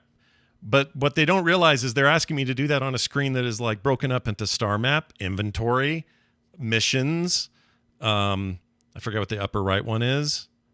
Something. Anyway, it's like your radial map that you're your used level to. up page. Yeah, your the level ones up your page. Skills, inventory, quest log, and then navigation. Yeah, so it just feels. Again, put it there. That's fine, but have the ship do it too. You can choose where you want to do it, but have the ship go. Here it is. I'm glad you're with me because I won't lie. This feels like the smallest nitpick I know. I've ever been hung up on in my life, but I'm genuinely hung up on it. And no matter how many times I tell myself, John, this is a stupid thing to bother you, I can't help it. The fact that that's the menu I pull up for space travel bugs the shit out of me. Like, it really does. And I think maybe what it is like I associate that. I'm just trying to figure it out in my head. I associate pressing the start button as this is my character screen. This is my character's inventory. This is my character's skill abilities. This is my character's quest log. And this should be like maps. Yes, It shouldn't control the ship. I understand You know what I mean? what category of critique this is. I know because Crofton and I have had this conversation forever about vehicles. There are games that animate you getting into a vehicle, right? Like you press a button, it shows you open the door, whether it's first person or third person. And then there's games like Halo that you just press a button and you teleport into the vehicle. Right. And he hates that. He thinks any companies doing that are cheap bastards that can't bother animating getting into a vehicle. Like, you took the time to put the vehicle in the game. You tell me it's that hard. This is his argumentation. It's that hard to animate getting in and out of it, and he finds it very immersion breaking to teleport into vehicles. Well, and I don't disagree, but it too can also be an hour-long or two conversation. Yeah, no, you're totally right. This is for a boardroom at Bethesda Studios, right? This is for what they should be talking about these things. But if your game, otherwise this game has got crazy immersion, in my opinion. You feel like you're just in this world, and it's whoa. So this is this moment of, get out. All of it here. takes is one fly in your food for you to not want to eat there anymore. This is a good point. It's immersion breaking for a meal. So that's what John's threshold is, I guess. It's just I do acknowledge that this is a weird hang up, and it hasn't been since Doom Eternal that something so small has caused such like consternation. What was it? I don't want to rehash it, but what was it about Doom Eternal? So that mission where you get to fire the planetary scale BFG, that they don't give you a button prompt to pull the trigger. You didn't it's do just it. a cutscene. Yeah. Wow. Okay, I remember now. That's all coming back to He me. was really pissed about that. Like, that's it. That's the one thing that bugs me You both about are it. always like, the Doom reboot's the best Doom 2016, and I'm like, Doom Eternal's better, and you're like, we didn't play it because of this one. No, I stupid did thing. play it. I played through the whole played thing. it. I didn't beat beat it. I I didn't beat it. I think there was a simplicity to 2016s that I just preferred, but it's a personal thing. It wasn't really. But okay, well, I'm looking forward to. I'm gonna come in with such a weird bias on the. I want to know what you think. Yeah, after all this talk, I want to know, because you'll probably see that menu and go, "What's the big deal?" It's like just click. Yeah, why did this take up an hour of our show? Yeah, I don't know. The feedback on the game has been really weird. It's like it's been hard to follow because, first of all, I don't what's going on with people. Like, it's a Xbox versus PlayStation thing. It's so hard to tribalism. read. Like, they're all PCs and they're inferior PCs. Like, what do you have an ego about them for? Well, anyways, but you just did the thing that they're doing. You're just doing it from the PC perspective. I'm just saying, like, there's always a bigger fish, as Qui-Gon Jinn tells us. So don't go bragging about your fish, because there's a bigger, better fish somewhere else. It's like, I've got a third-rate PC with a white box. It's better than your third-rate PC with a black box. Like, idiots. Yeah. And it's not because I have a great computer, because someone else has a 4090 and I've got a crummy 4060. Just don't have an ego about it, is what I'm trying to say. Right. Who cares? People are weird It's a about game this on stuff. it's a game on a personal computing device. People like to root for failure as well, and they also don't. They like underdogs. Why do you think people universally root for Larian? Well, part of it's because their game's incredible, but the other part of it is they're an independent studio who deserves our praise, and it's awesome to see indie studios kick ass like this. Yeah. Well, for sure. they're not big uncle on the block like Microsoft and Bethesda, who they now own, who are bigger than God, and and people root for that to fail. I really think that's a big part of this. People don't like overdogs. I know it's weird tribalism for corporations that just want to bleed them out of money anyways. Like, right. I don't want you. They're cranking up the price of your Pepsi and PlayStation Plus, but then you're going to go to bat for them and not the other. Like, it's like value things that are actually worth valuing. They're just game companies. Like, holy shit. Yeah, I just want But to play anyways, good Picking games. your favorite bully that takes your lunch money. It's like, Right. well, I Exactly. like That's a good way of Nelson putting it. because he punches me lower in the gut, and I I don't love that it's pee Nelson. blood later. You chose Nelson of all the names. That's amazing. All that to Simpsons say, forever. it's been hard to follow the conversation because I get so disinterested in actually mining for a good conversation on the game. And that's like the base level. That's like the high level conversation has also been weird, like the IGN review and stuff like that. Like, because I looked at Metacritic really briefly. IGN Japan gave it a 10, but IGN USA. Yeah, blank? USA gave it a 7. like blank IGN gave it is it USA? They don't brand it as USA. well, that's what Yeah, it is. it was- IGN. Yeah. But anyways, yes. So they gave it a Scott's 7. talked about him before. It was a Dan Stapleton review. He Yeah. gave it a 7, and it's gone down infamously as like the worst review. Like some people, again, tribalism. Some people are like, finally, someone speaks truth, and other people are like, oh, what a horrible review. You shouldn't have let him but review it. the conversation becomes about reviews and not about Yeah. Starfield. That's sort of the problem. And like coincidentally, Baldur's Gate 3, which understandably is still fresh in people's minds and all that. But Right. I just feel like, you know, the hype on this one is it's a Bethesda game. They make great games. It's not as exciting as an Elder Scroll game, obviously, because those are, I think, the best they do. But I think everyone's very curious. Yeah. I think this game is reviewing really it- good. I think with mods, it could be great to phenomenal. Yeah. And I will say Uh-huh. this to their credit, like usually when we have a Bethesda launch, things are busted at launch, like really busted. Fallout 3 busted. Skyrim had tons of issues at launch. ESO launched in really bad shape. They do this.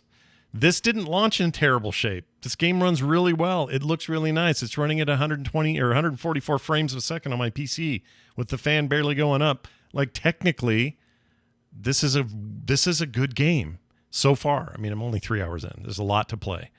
And who knows? I may get halfway through this game and go, "Oh, my opinion has changed." Just like anything, who knows? It's too early. I also think the milieu, depending on how much they actually adhere to it, is that hard sci-fi. So, in my mind, it's kind of supposed to be boring. It's it's some of that. You're not wrong about this. It's supposed to be dull. Like, there's a reason why nerds read hard sci-fi, and everyone's like, "Oh." I'm glad you brought this up though, because this is how I feel about a lot of Bethesda stuff versus other. I like hard fantasy and I like hard sci-fi more than goofy, colorful stuff. I just like it more. For the most part, there's exceptions to everything, but I like that like, I hope gritty, there's not gnarly legendary look. space armor that looks like Mass Effect. Like, I want everything to be dirty junk. Like, you know. Yeah, they are aiming for that, and they aim for it in all their games. And I'm not saying that that's good or bad. Everyone's got different tastes.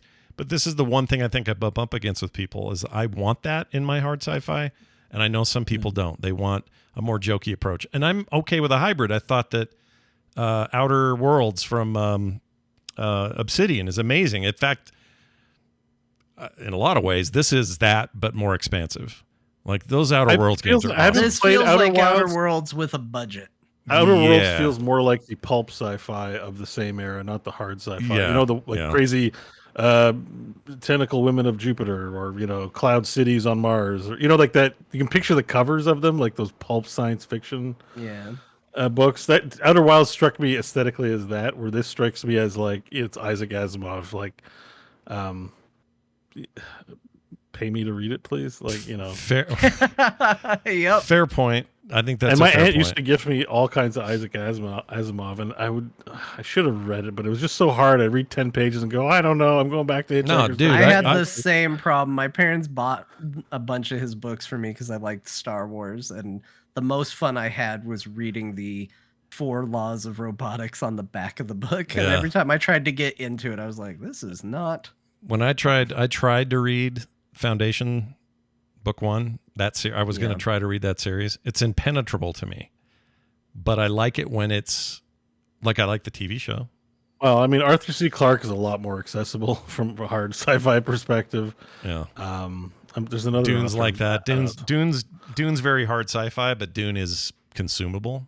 Yeah, it's Well, grounded in more realistic. most of it. terms, And for sure. Till the you get to nice thing Messiah, and then too things get is I think it can be a little of both. Someone is going to come out with an overlay that gussies up the art to be a little more colorful and vibrant, and I will download it and I will think this game looks 1,000 times better. Yeah. And I'll share a screenshot with Scott and go, look how much better your stupid space game can look, as if Scott was a developer on it. And he'll write back and go, that's some bullshit. And that's just the relationship we'll have.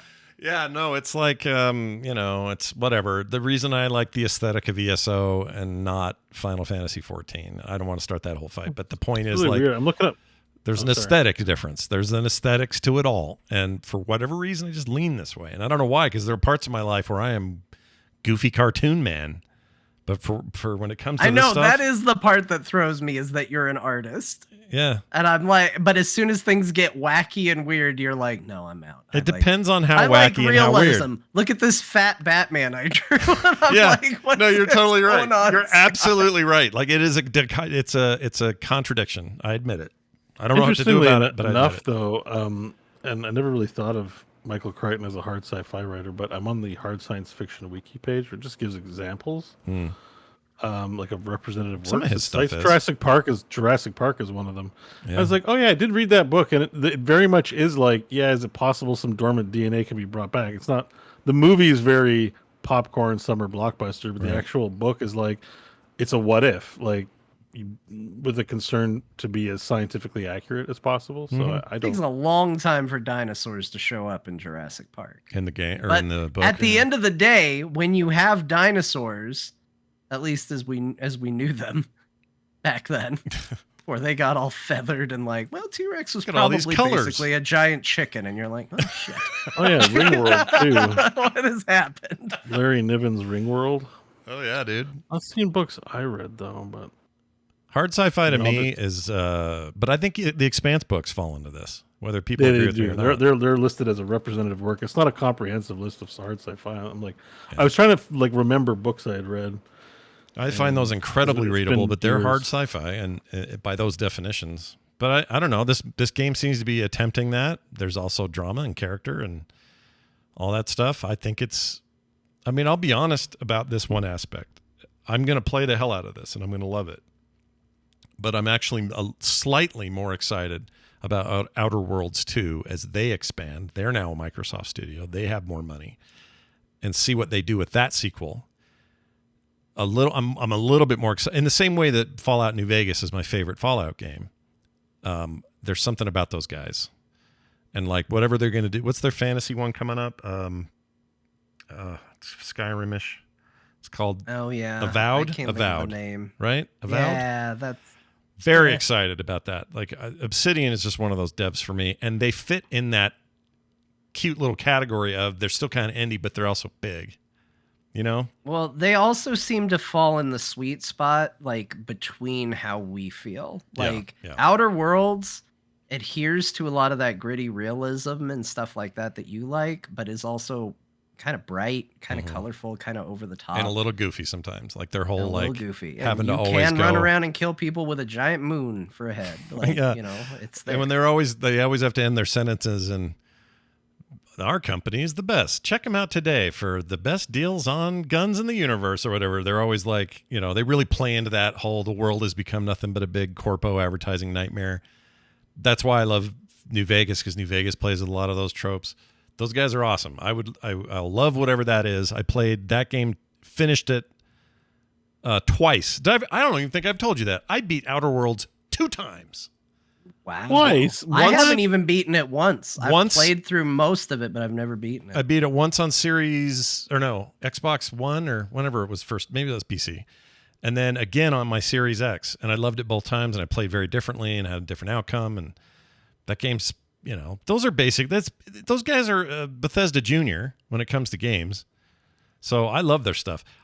So what I'm saying is, at the end of all of this, it's an embarrassment of riches. Well, I won all these things. These are all great. All right. And these sort of things are enough to divert me from this year's Game of the Year winner for a little bit of time anyway.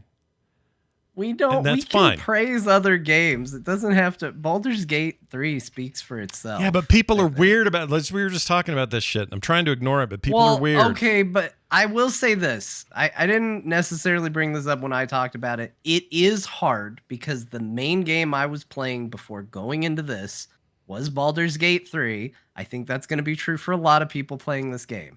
One of the first missions that Starfield gives you is you're being pursued by outlaws, and they're like, look, they're going to just keep chasing us.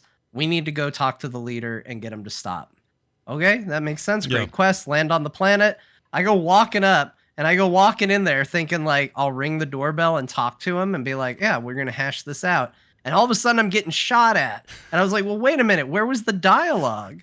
Why didn't I have an option to be like, hey guys, let's figure this out? Or, like I did have this brain flip that I have had to make frequently in the game, but I've struggled with, of expecting the game to react more to what I do than it does. I mean, what do you think about the persuasion system? It seems okay. It seems okay, but like even that, so like there's that mission where you got to talk to this is all super early, so it's not spoilers now. It's like tutorial. There's a mission almost. very early where you have to Scott's further than me, I think, and he played 3 hours. Yeah. You have to talk to a bartender to find out where somebody is. And because I've been playing Baldur's Gate, I'm going to say this and people are going to be like, John, you're dumb. But like in Baldur's Gate, this sort of thing matters. I was like, okay, so I want information from this guy, right? Mm-hmm. So I'll sit down and I'll buy a drink before I ask for information, because if I'm a paying customer, he'll be more likely to give me information. Oh, I know this so place. I bought a drink first. And then the guy's like, if you want information, you're going to have to pay for it. And I was like, but I bought a drink. And like, I don't know why I expected the game to respond to me. I do know why, because I played Baldur's Gate 3. And that's the kind of stuff Baldur's Gate has crazy depth 3. on the way the world responds to you. This game is like, hey, buy a beer if you want, but I still need that 1,000 credits or I'm not telling you shit. Yeah. So the persuasion system's fine. The lockpicking's fine. But it has, I will say, going from one big RPG to another big RPG, it is very hard not to necessarily draw comparisons. Yeah, I get that. I'm making them myself, but part of me is just glad to have one of these huge 3D places to be in again. I just love their games. Yeah. And it's sci-fi. It's different. If you want your sci-fi, go to space and Starfield. If you want fantasy, Baldur's Gate 3. John, you asked me, you also asked here in choice. this thing whether I'd played Sunken Land yet. I came this close to clicking, but then I was like, I can't do this right now. I have so many games to play, but everybody and their dog is saying to play it. Well, yes, because everybody went to Steam and saw that Waterworld the game was number one. I'm sorry, Waterworld the Chorecore survival game. Yeah, I know. Is available on Steam, and the first person that everybody would think of is you. I know. So I know. was Is it a Waterworld certain. survival game? It's not Waterworld brand. It's not the IP, but it's called Sunken Land, and it's currently very popular. It's a bit of a darling on Steam.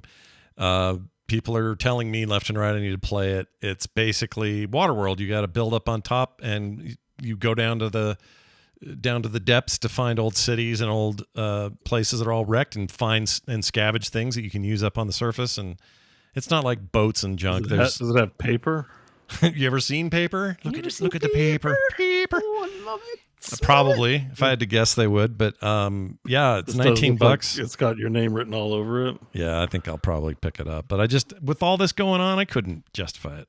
There's just too much right now. Sea of Stars, like it was this or it was that or Sea of Stars, and I knew I was getting Sea of Stars, and I even paid for Sea of Stars, even though it's on like 3 services. You didn't have to pay for Sea of Stars, but I wanted it. Both. I wanted it on Steam so that my Steam Deck. It's such a great Steam Deck game, you guys. So good on there. I think you made the right choice, for the record. It's so good on there. Like I could play it over the cloud, and I know whatever. I had some people. This game's early access. You got time. Yeah, I got time. I'm even considering getting it for Switch.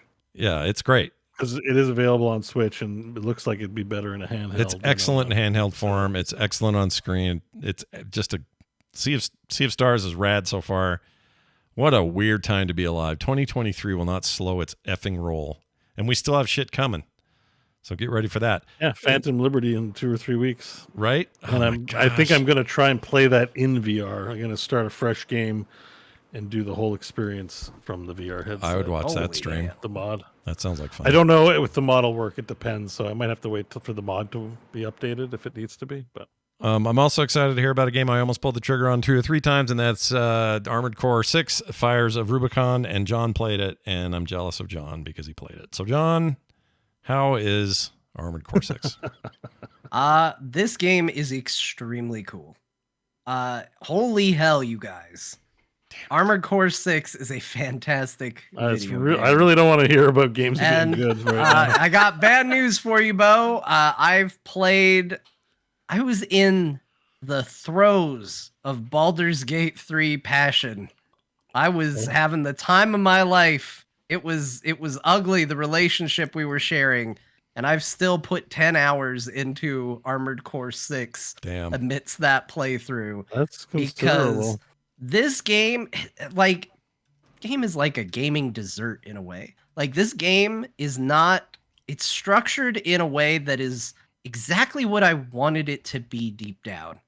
It's not an open world. It's not a big thing you got to explore. You go in, they give you a mission, you put together your big ass mech, and you go and you do the mission. And then the mission's over, and then you get another mission, or maybe 2 missions, and you pick which one you want to do, and you buy stuff for your mech, and you install it, and you paint your mech like a nerd, and then you go and you do another mission, and you die, and you go, well, I made that mech terrible. Let me make the mech again, and I'm going to make it better this time. And you change a couple things. You change some weapons, some systems. You change the way it plays. And you go and you do the mission, and this time you beat it, and you go, man, this game's good. Yeah. Like, it controls and plays. Now, I will say there is a learning curve. And one of the biggest complaints I've seen about this game is people who can't beat the tutorial. It's there are a lot of difficulty people spikes and all that. Oh, this sounds familiar. There are a lot of people Sounds like a From game. who cannot get out of the tutorial, and I will admit it's rough. There was a moment there where I went, am I not gonna ever get to play this video game? Like, there was some doubt in my mind if I was going to ever get to the video game proper, especially because it being the tutorial, all the fun stuff I described, painting your mech, buying new pieces for it, putting together a cool new look and style, that's all after the tutorial. You got to beat the tutorial first, and the tutorial is 98% running around like a badass, blowing things up with zero problem whatsoever, and then all of a sudden a boss fight so astronomically difficult by comparison that you're like, the hell just happened? Yeah. And it's funny, in the footage Scott's showing, they're about to get to it. Like, this is where this is tutorial, right? Up. Yeah. Yep, this is the end of the tutorial, right? I watched somebody do a stream of this, and they and died like 50 freaking times over and over and over before they finally won. It isn't easy, but the good news is like, it is there for a reason. It's there to teach you how to dodge, how to avoid things, how to use cover, to make sure you're using all of your abilities, that you're not just sitting there plinking your gun at things all the time from the ground, which is what this person on the screen's doing. Yep. Like, it's there to teach you, like, hey, be in the air, get in their face, use your laser sword. Laser sword's real good. And it's effective, but it's hard. So there is a learning curve, but once you get it and it clicks, what this game becomes is just absolutely one of, again, like, it's a crazy year. I've said this about so many games this year, but it's like one of my favorite things that came out this year. It is so cool to just get in. And again, I love open world games. I love these long form RPGs, but to just go, no, it's a simple mission. It's going to take, maybe 30 minutes to an hour to do, maybe not even that long, but I'm going to just get in and I'm going to do it. And I can replay it to try and do it quicker. And there's hidden things in some of the missions and cool parts to unlock, and experiment with my mech so that it behaves differently and different types of builds. It is exactly what I would want this sort of game to be. And it is so cool. Oh, and yes, my mech looks like Shockwave. Oh yeah, that's right. He colored it. You can do anything. I've seen people do Kirby mechs. They're all pink and have Kirby stuff on them. You can do whatever you want. I'm gonna end up playing this. I just haven't gotten around to. Too many games. Gosh dang it! It plays so good too. Like that's the other thing. Is just it controls tight. It controls weird because it doesn't play like 90% of the games that come out these days. Like it's a very weird control scheme. But once you get it down, you're like, oh, this is fantastic. Is it me or does it seem like there's like a not stun lock? What's the word I'm looking for? There is a stagger. Like stagger phase to the fights and stuff like that. Yeah, so part of what you will design your mechs around is you will pick weapons that are effective against staggering your opponents. Mm-hmm. And you stagger them because they take more damage when they're down. So you usually want something that can, kind of take out trash enemies. You want something that'll hit the stagger bar really well. And then you want a couple things that hit really hard for when they're staggered. But even then, like, that's not universally true. Like sometimes you'll fight something that is very protected from the front. So you equip vertical missile launchers because if the missiles attack from above, they go over that front defense. Like, it's very tactical. It's very fun. I've made the game so much harder by trying to just look like Shockwave all the time. So wait, can't you paint? You can paint every component, right? Yeah, but like, if I take away the one yellow eye, he doesn't look like Shockwave anymore. Yeah. Good So point. I gotta have that head, and then he's gotta have the giant uniboob. So I have to go with a body that has a giant uniboob.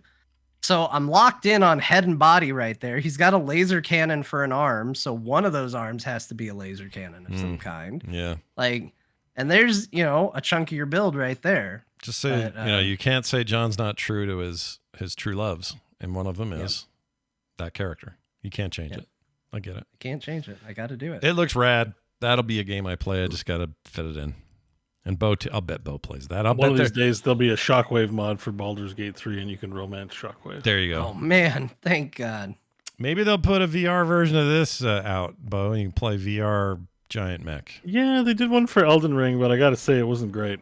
Oh, really? No, it's not. Did they do it? It was did it? No. It's third party, okay. like a mod, but I didn't love it.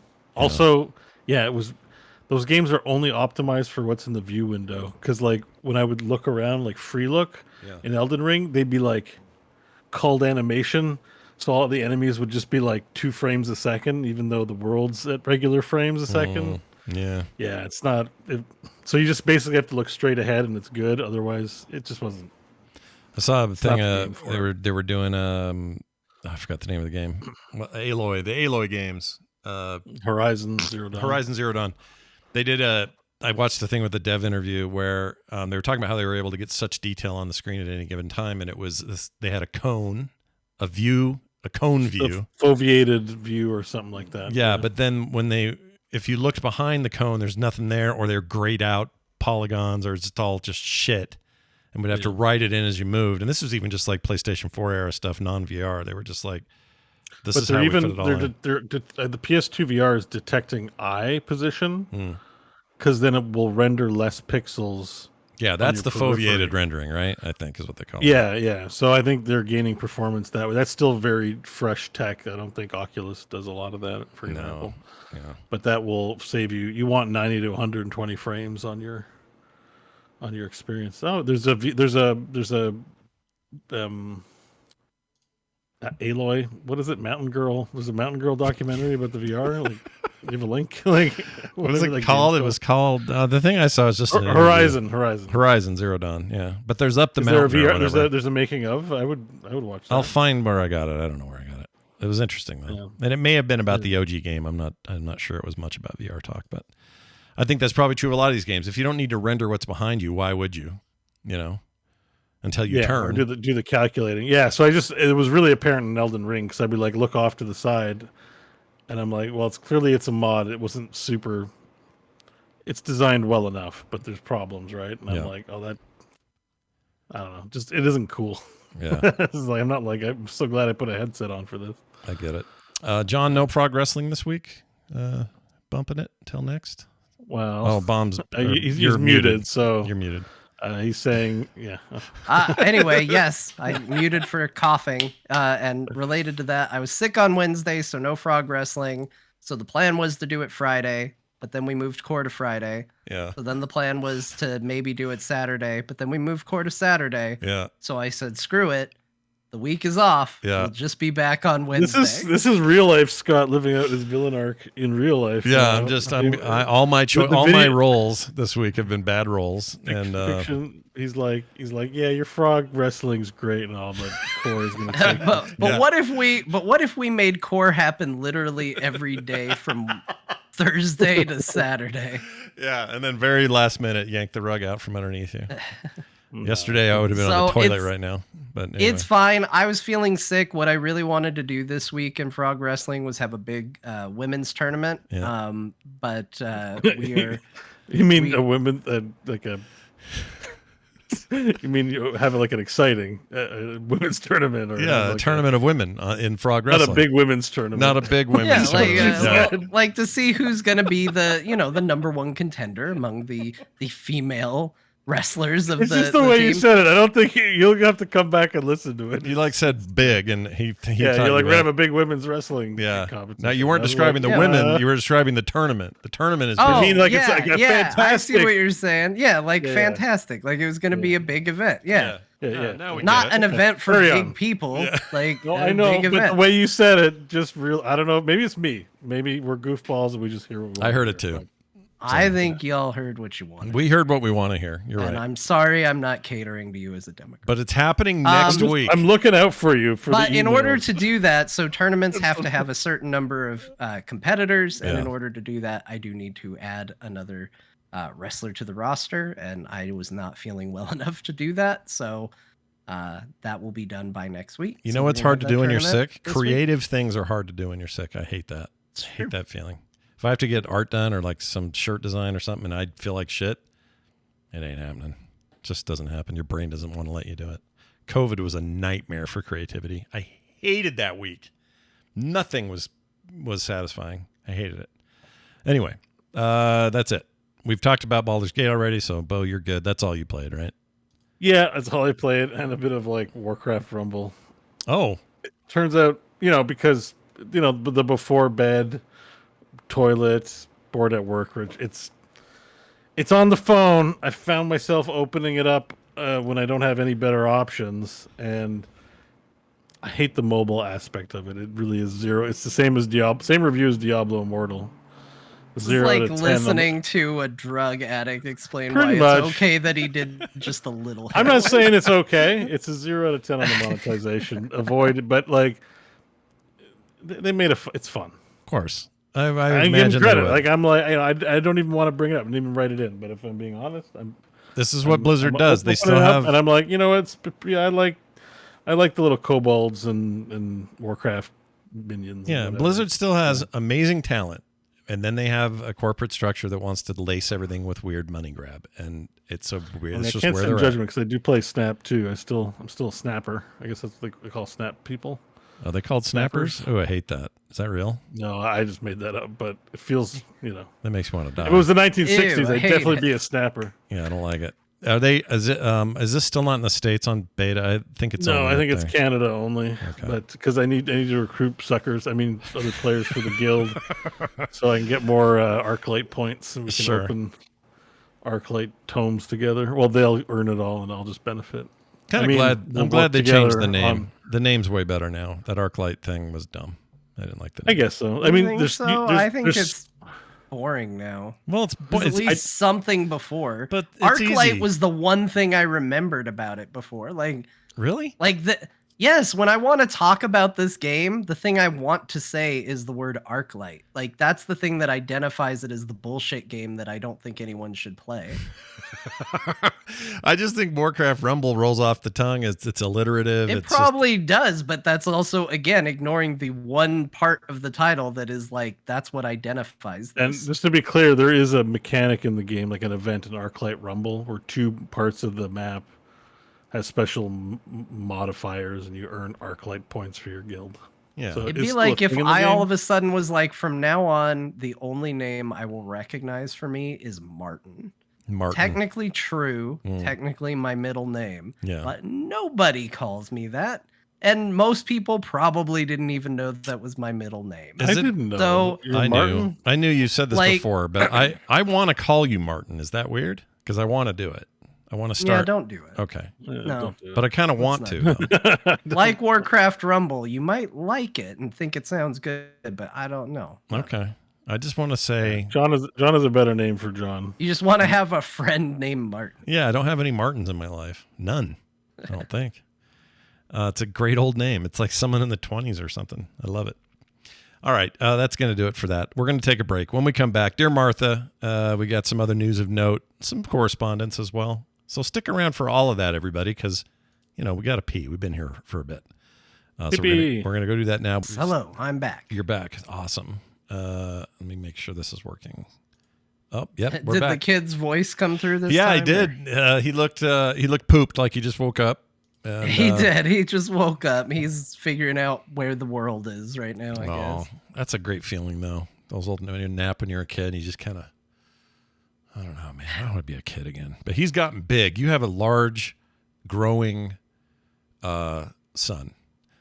Yep. And one day, he will tower over you and, I know, it's so- lord over you. So sad. Yep. It's so sad. You can carry me places. I brought you into this world. I can take you out. That's right. So ride that thread as long as you can. Until he's bigger than you. All right, we're back, everybody. Naps, kids, and taking a pee aside, there is still more to do, and we're going to start with our return by doing a Dear Martha. And John, we've not talked about this at all, so I don't know what the setup is today. What do you have? Today I am going to read a Steam review, and it's unlike the rest of the content of this show, very short, very quick, very simple, but I can't help it. While I was looking through Steam reviews, for whatever reason, this one just made me laugh, and so that's what I'm going to do. All right, here it is. My dearest Martha, I present to you now my review for Teenage Mutant Ninja Turtles, Shredder's Revenge, the Dimension Shell Shock DLC. New characters, new skins, more gameplay. Awesome. P.S. Usagi is the best. P.S.S. In survival mode, you can finally play as Shredder. That's never be more good anymore. Yours in this life and the next, Larson. His name's really Larson? That's great. Yep. Did he know mean there was an X Shredder? back. Shit. He meant Shredder, right? Not Dreader, I assume. Shredder. Yeah. Okay. Yeah. All right. But I just, for whatever reason, the review ending, that's never be good anymore, was the funniest thing in the world to me. I love what's the word? Just bad translation. Whatever the cause is. Either I don't know the language very well, so I try to type something in Spanish and it's all wrong, or video games that come from Japan and they F them up and nobody knows what they really said. I can't get enough of it. We should end all our reviews. That's never be good anymore. That's never be good anymore, everyone. Don't forget. All right, we've done that much. Now we can do this. This is some other news of note while you were all away. You want to know what's going on with Bioware and Dragon Age Dreadwolf? Well, the game had some big changes, and as a result, big delays. And that's why we really haven't heard much. Also, Bioware had some huge layoffs, and that includes some senior lead character writers. I don't think this bodes well for the Dragon Age series to hear all of this, but maybe it's normal. I don't know. Well, there's a lot of speculation, a lot of eyes on Dreadwolf. Again, it's the familiar drum at the moment in light of Baldur's Gate 3 coming out. It's hard not to say, well, what is Dragon Age? A game that, again, a lot of people talk about Dragon Age Origins a lot in that conversation when talking about Baldur's Gate. So a lot of people are wondering, what is going to be the deal with Dreadwolf, which has been a game that has seen so much friction. There was a time where it was going to have a multiplayer game as a service component. That got a lot of negative press. It got removed. Yeah. Now BioWare has done a huge swath of layoffs. And even more shocking is that among those layoffs has included like lead senior character writers. Like the writer for the character of Varric, I believe, was one of the ones let go, which is kind of shocking.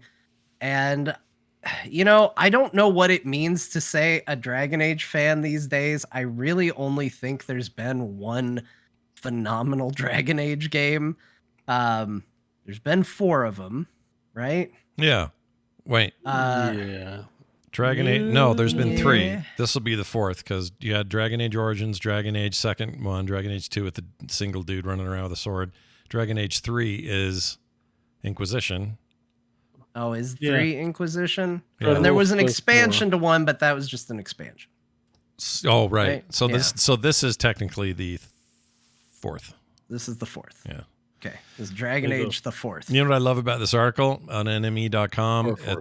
It says, this is a quote from the developers. Our commitment remains steadfast, and we're all working to make this game worthy of the Dragon Age name. We are confident that that we'll have the time needed to ensure Dreadwolf reaches its full potential, unquote. And then the article right after that says, in other gaming news, Baldur's Gate 3's first proper patch rolled out on August 25th, improving kisses for shorter races and stopping Gale from being so insistent on a relationship. Like, obviously they're having a little fun there, but it's impossible for the press to cover Dragon Age and this new game without bringing up Baldur's Gate. It will never not be true. And I think I'm starting to understand why everybody was freaking out about that, because this kind of press and this kind of just like pressure of constantly, no matter what you're going to say about, even if this is all positive and they said, yeah, we're getting close, we're going to have a preview later this fall, these articles would still at the bottom say, in related news, Baldur's Gate 3 continues to be, they're going to still do it. So there's no winning in this situation. Dragon Age was supposed to be BioWare's return to this style of game. Right. Like, the fact that it only lasted for 1 video game is sad. Yeah. But that's what Dragon Age was supposed to be. Then Dragon Age 2 was a rushed, pretend to be Mass Effect with swords, bullshittery. And Dragon Age Inquisition is a better, more realized version of that. They were trying to be Skyrim-y with Inquisition. Inquisition felt like a last-minute Skyrim. It's almost like they were responding then to another game. And if they're responding this time to another game, will it be as good? Or didn't it give me? It gave. Let me just see the trailer. It's giving me like Witcher 3 vibes. Definitely. Like, Witcher 3 is a game people like. Yeah. They have a bad habit, and this is a shame because there was a time where if BioWare was on your game, I was buying it. Didn't matter. I played a Sonic the Hedgehog video game because BioWare made it. Yeah. Wait, is that true? What was it? It was a Sonic the Hedgehog BioWare game. I don't remember what it was called. There was really a it's game. True. Yes, they did. Hold on, let me find. I don't remember this at all. BioWare Sonic the Hedgehog. It's a Sonic RPG. Oh, the Dark Brotherhood. I remember this game. This was a BioWare joint. Yep. What? It's a DS game. Sonic Chronicles: The Dark Brotherhood. Wow. It reviewed well too. Yeah. Like, there was a time. Any game, if it had BioWare, I bought it. I think Dragon Age Inquisition is accidentally good. Yeah. It doesn't feel intentionally good. If that makes sense, I will tell you my biggest concern with Dreadwolf is that it is all focusing around the elf character Solus, who I didn't like in Inquisition and never wanted to talk to and had zero interest in. So when he keeps popping up as like the poster boy for the next game, I'm like this whole series, what would it be like? It would be like if Jedi were only in one Star Wars movie and it was the only part that you liked. Damn, that's a good and comparison. Every sequel that came out, they kept not putting Jedi in it. And you're like, why are you not? What's going on? Why are we only talking about the not interesting part of this. Even that's No. kind of a bad analogy because I actually like when Star Wars deviates from Jedi, same. but But that's why I'm you just- like it, because it's a deviation, not the norm. I mean, it is the norm. But, like, yeah, I get it. the characters, Varric, Solus, all these characters that like they keep coming back to the well on are all from the what I think are the not as good Dragon Age games. Yeah. Like, I think there's one good Dragon Age game, and for some reason, it and its world gets ignored. I think a big part of it is because of how much control and change and variance you could have. Like, they locked it in more for the other two, so they could tell a more cohesive story. That's probably the real reason behind it. Yeah. But again, it just feels like all they ever focus on is the stuff I don't care about Dragon Age. Yeah. They're like, well, now the villain is that elf you didn't care about in the other game that was okay. It's Right. okay, what? Great. Wow. Something I just noticed. Somebody was saying, hey, you guys talked about Dan Stapleton. They sent me an email. They must be listening to the show. He reviewed Fallout 4 as well. So he gave a 7 to Starfield. He gave a 9.5 to Fallout 4. I don't know. Yeah. Just a fun comparison there. I'm sure there are people digging all that up, but I think that goes to what I said. If they're going to keep making the same game, like that's why that was the whole, going back to this Baldur's Gate thing, that was the whole excuse they were using to not use it as a comparison. They're like, they've been making that same type of game for a long time. They've had plenty of time to refine it and perfect it. So I'm looking at Bethesda and going, you've been making this exact same game for a long time. Where is the refinement and the perfection? Why do I feel like it's like The Sims, where it's like a new game's out, it's got a fresh coat of paint, and all the stuff that I cared about over the multitudes of mods and issues and all of that, why did none of that carry over? Why am I starting fresh again? It's a fair point. I can't argue with that. But I like Fallout 4 as well. Anyway, what are we doing now? Oh, let's talk about more things. Volition, not permanently, 100% permanently. Yeah, permanently. That's the word. Not temporarily. Permanently shut down. This is the Saints Row people. The last game they will ever make is the poorly received Saints Row reboot. Prior to that, they are famous for lots of really great games, including Free Space 2 was incredible. Never got a sequel to that. They made those amazing Saints Row games, especially 3 and 4. And they made one of my favorite games ever, which was Red. What's the name of the damn thing? Red Faction Guerrilla. I love Red Faction Guerrilla. To this day, one of my favorite games ever. And they've been shut down. Why? Well, they were owned by Embracer Group, who bought them out during sort of an ugly studio thing when THQ went away.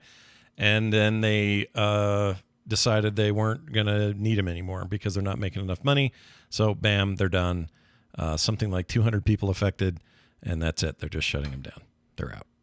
And I hate it. I hate this so much. I think these Embracer Group like investment firms that buy games just for their IPs, it's a scourge. I hate it. I really don't like it. And this is an example of that. So F you, Embracer Group. Embrace this. Embrace both these right here. One thing is maybe the company wasn't doing well anyway, like because we don't know the internal politics. It might have been.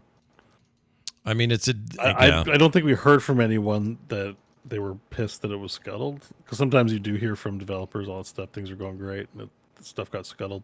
Yeah. Like, I think Visceral Games is like that. I just haven't seen, I don't know if anyone's seen anything like that. Obviously, it affects the devs who have gainful employment, all of a sudden not having gainful employment, and that sucks. Yeah, I've seen some pretty skeevy things come out of it, too. I mean, I haven't exactly tracked it down, but I've seen things come out about, like, the date they picked was to deny them another month of insurance coverage, so they picked the best possible day to ensure that they aren't going to be covered by insurance. There's just a lot of skeevy stuff. I mean, look, I have a lot of critical things to say about that last Saints Row. I think it was extremely misguided, the direction they wanted to take it, and I don't think it was a smart move. But that doesn't mean I think that people should be out of work because of a bad game. Yeah, they seem committed to keep working on it. I think it's next month's PS Plus game. Yeah, and that's the other thing is it's gonna be the free game next month for Yeah. PlayStation. I might. Well, no, I canceled, so never mind. I won't be playing it there. You almost every time you I know. almost get it, I it's get gone. right up on the edge, and then something happens. They were founded in '93 as Parallax Software. They developed the Descent series of games. Those were amazing. In '96, that's when they adopted the name Volition before creating Summoner. They also did the Red Faction and Saints Row franchises, as we mentioned. They were acquired by THQ in 2000. And then this whole bankruptcy thing in 2017 happened. In 2022, Volition launched the reboot of Saints Row, which is the one that they did last. And again, it's a shame because when you look at the resume, it's a ton of extremely solid, extremely good work. And the story, I feel like so often is just like, well, that new Saints Row sucked. Yeah. Like, and that really discounts a lot of amazing things that they did do. Yep, I agree. It's a bummer. What else? Larian has not ruled out more Baldur's Gate 3 content, but first patches, Vacation, and then figure out how BG3 also is confirmed for Xbox now as well. So they got to get that worked out. But there's hope. I think maybe some DLC or some kind of, you guys said an act 4 would be nice. I agree. That'd be cool. Yeah, basically they haven't ruled it out, is what they said. Like they said they've enjoyed making this game, they've enjoyed the world, they have not closed the book on doing more in Baldur's Gate, which is fantastic news for me. I really can't overstate how much I like this game and this world. Yeah, so bring more. I'm all for it. More is good. And then finally, Half-Life 2 will have ray tracing and some other stuff, including, it's made by those the people that made the VR mod. But I saw the ray tracing demo for Half-Life 2, this treatment they're doing. It looks insane. It looks so good. They must be doing something else besides just adding ray tracing. Because some texture upreses and something, stuff like that. yeah. It makes me want to play Half-Life 2 again when I saw Play in that. VR, get your Quest out, do it. It's good. Maybe I should. It's right here. It's easy to play. It's not a complicated VR game either. I mean, look, Beau. But just wait for the RTX. Like you have a Quest as well. I feel like I'm the only one sporting the bandana. How do you say that? I like the VR. I'm a little annoyed that Carrying a there's torch. I'm annoyed that there's a 3 coming out and I won't have it. And so it makes me feel like this is old and busted. Yeah, but it's not out yet and might still be a little while. So don't worry. And the Quest 2 is just fine. It's just great. So, and it's a painless sort of deal to do, right? Like you just connect it up to your Oculus, your PC, run the Oculus software, run Steam, run Half-Life 2 mod. Like it's not, you don't actually have to mod anything. It's just available on Steam. Yeah. So, yeah, you should do it. I need to get back to it because I only played halfway, and now I'm like, well, sweet. I'm just gonna wait till it's looks sweeter and just start again. My wife's about to do something weird. You guys, hold on. Do I need to do alcohol? Are you sure? Okay, she's giving me some medicine that I have to take right this second. Okay, go. Ow, you really stabbed me. Okay. Is that it? That was. Did we double it up? Okay.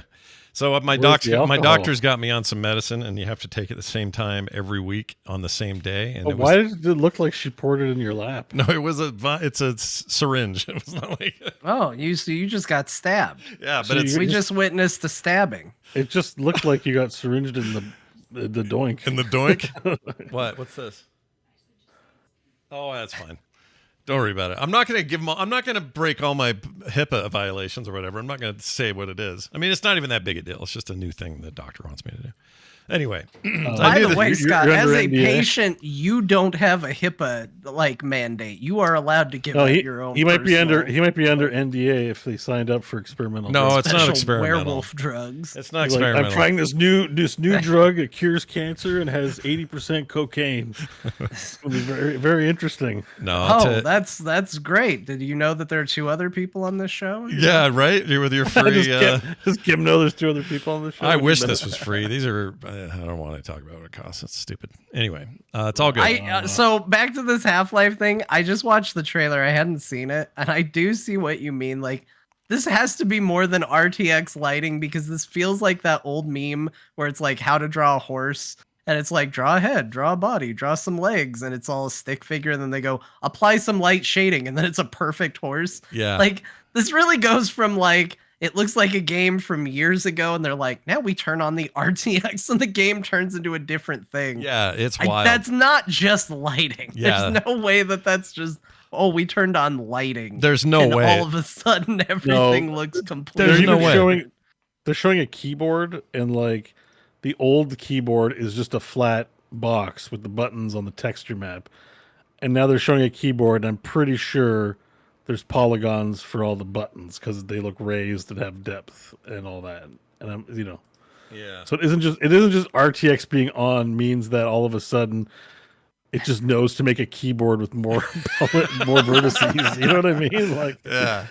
I mean, it is a little But that's disingenuous. the way to that do this that. is filmed to suggest. Yes. It's like, look, RTX off. Look at this droll, bland world, and then RTX on. It's a different game. Yeah, it's a totally different game. I think they do say they call it In fact, RTX I'd even- Remix, which I think may. Like, if government even knew a single thing about computers, this would be like misleading advertising. Like, I don't know, like, because that's not RTX. That's RTX. My understanding, it's lighting, right? Ray trace lighting. Yeah, ray tracing is This is mathematically all correct This is lighting. literally, here's one set of texture maps. Here's better texture maps with like normalization and like better, like, yes, there's ray tracing, but it's like John said, it's a full upgrade to the game. Like, I No, don't. the video leaves that out, and I don't know why. Why would you want to not say what you did?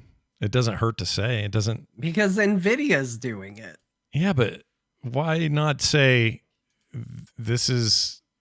I don't know. I guess. Well, you're okay, right. so hang on. Just to be clear, Half-Life 2 RTX, an RTX remix project. Yeah. So Okay, they're so showing there is a level RTX of on and off, yeah. but I believe Remix was the name of the product they had to automatically use AI to upgrade texture maps. Oh, maybe that's. Remember doing that it. a part of the keynote was a feature? I think it's called Remix. Yeah. So then, and because modders are behind us, that would make a lot of sense. And by the way, great use for AI as long as it's not ripping anyone off. Oh, 100% agree. Make better Yeah. looking recycling bins in my video game. Mhm. Yes, please, let's go AI. I'm on team AI. Like, let's do this. Yeah, I am too. This is a great Great. use case for it. Yeah. Just enhance the I'm work. sure people love having jobs, but also it's not super fulfilling career to be the recycling bin artist. No. So When you do remasters of games and your job is to redo everything that's already been done, doesn't sound like fun. yeah, Let the computer do the heavy lifting, work on some other stuff. I realize there's exceptions, but that stuff's very computer impressive. rack looks insane too. By the way, I'm just like, wow, there's so much detail on that computer rack. You're going to see it for 5 seconds. Well, whether It's VR awesome. or not, I may end up having to poke around in there. That looks like fun. When's this Oh, out? yeah. Do we get a date? Hang on, let's see the date here. I must be hopefully soon free to play. We're almost 20 years of that game. Jeez. 20 years. I really since think Half-Life 2. VR is fueling though the old game, an old game renaissance, because they just run better. You can run them at 90, 120 frames a second Yeah. in the headset, and if they're moddable, then that's great. The only downside is you've played them. August But, 22nd. Oh, I'm sorry. Let's see. Oh, really? That means it's out. No. On August 22nd. Yeah. Wait, it should be on Steam. Hang on, let me look at go to the Yeah, is it out now? Because if it's out now, I might check it out. I own it. I assume I don't have to pay for it again.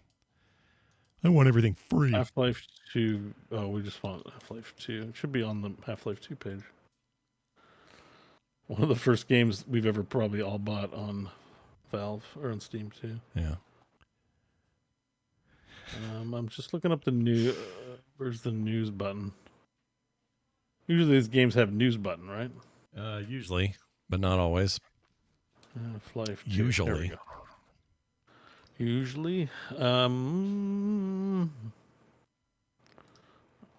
So apparently on March 18th, someone on my friends list played Half-Life 2 for the first time. That's crazy. All right. I'm not seeing anything on actual. All Steam, right. So maybe who knows? but, well, Well, there you have it. That's your news that it wasn't our big news. And now this. That's a good question. We got some correspondence to talk about. First, a text. This is to the core crew. Did Scott ever finish Red Dead Redemption 2? No. I need to. I recall he continued playing it on a Steam Deck, but haven't heard anything since. Yeah, it is very good on there. I'm hoping this goes on his list of finished games in 2023. Oh, boy. With everything out right now, I don't know. Anyway, says also, how do you guys feel about the release of RDR1, Red Dead Redemption 1, for PlayStation 4 and Switch? An official PC release would have been awesome, but leave it to Rockstar to put PC on the back burner. Yeah, I thought that was weird. We've been asking for that since 2010 when that game came out. It came out, yeah. We talked a little bit about it. I think it sucks. Yeah, I'm not happy about it. I watched some video of the remaster running on a PS5. It looked great, but that should be on PC, and we should be modding it and doing all kinds of shit to it. So do that. Do that, Rockstar. Why? I don't understand. They are weird. Rockstar's weird, and they don't have to do anything anyone wants. They just print money, so they'll do whatever they want to do. And that's fine. They would engage their mod community. I bet you their mod community would do it for them. I would. I mean, they would. What do I mean? I would. I would play it. And so, what am I trying to say? Yeah. Yes, they would. Beau, I agree with you. They would. Yeah. My brain went 4 different ways on that. Just coming off the Half-Life, like it's just happening for free in the Half-Life 2 world. Like, yep. And I'm sure people love Red Dead Redemption enough that they'd help you. Thank you, anonymous sender. If you want to hear a voicemail, you'll hear that now. That goes to the same number, 801-471-0462. This is about Grim Dawn getting a surprise announcement. Hi, Scott. This is Scott Waldeck. I happen to have some information on a new DLC for Grim Dawn called The Fangs of Alchemir. I believe it's pronounced. I'm not sure. You can find it on the Grim Dawn webpage or in YouTube. People are talking about it. Bye. Yeah, brand new DLC. I thought they were done. They were focused on their city builder, but what's it called? Grim Dawn Fangs of Astrakarn. Astrakarn. Looks like some northern That's snow. That's what you get when you pop kernels in space. That's right, Astrakarn. You get fangs. Karn. No, this looks like Norse business. John, you'll like this. No desert. It's up in the snow. It's another major edition of Grim Dawn, and will be priced comparatively to past expansions. Expected to release 2024.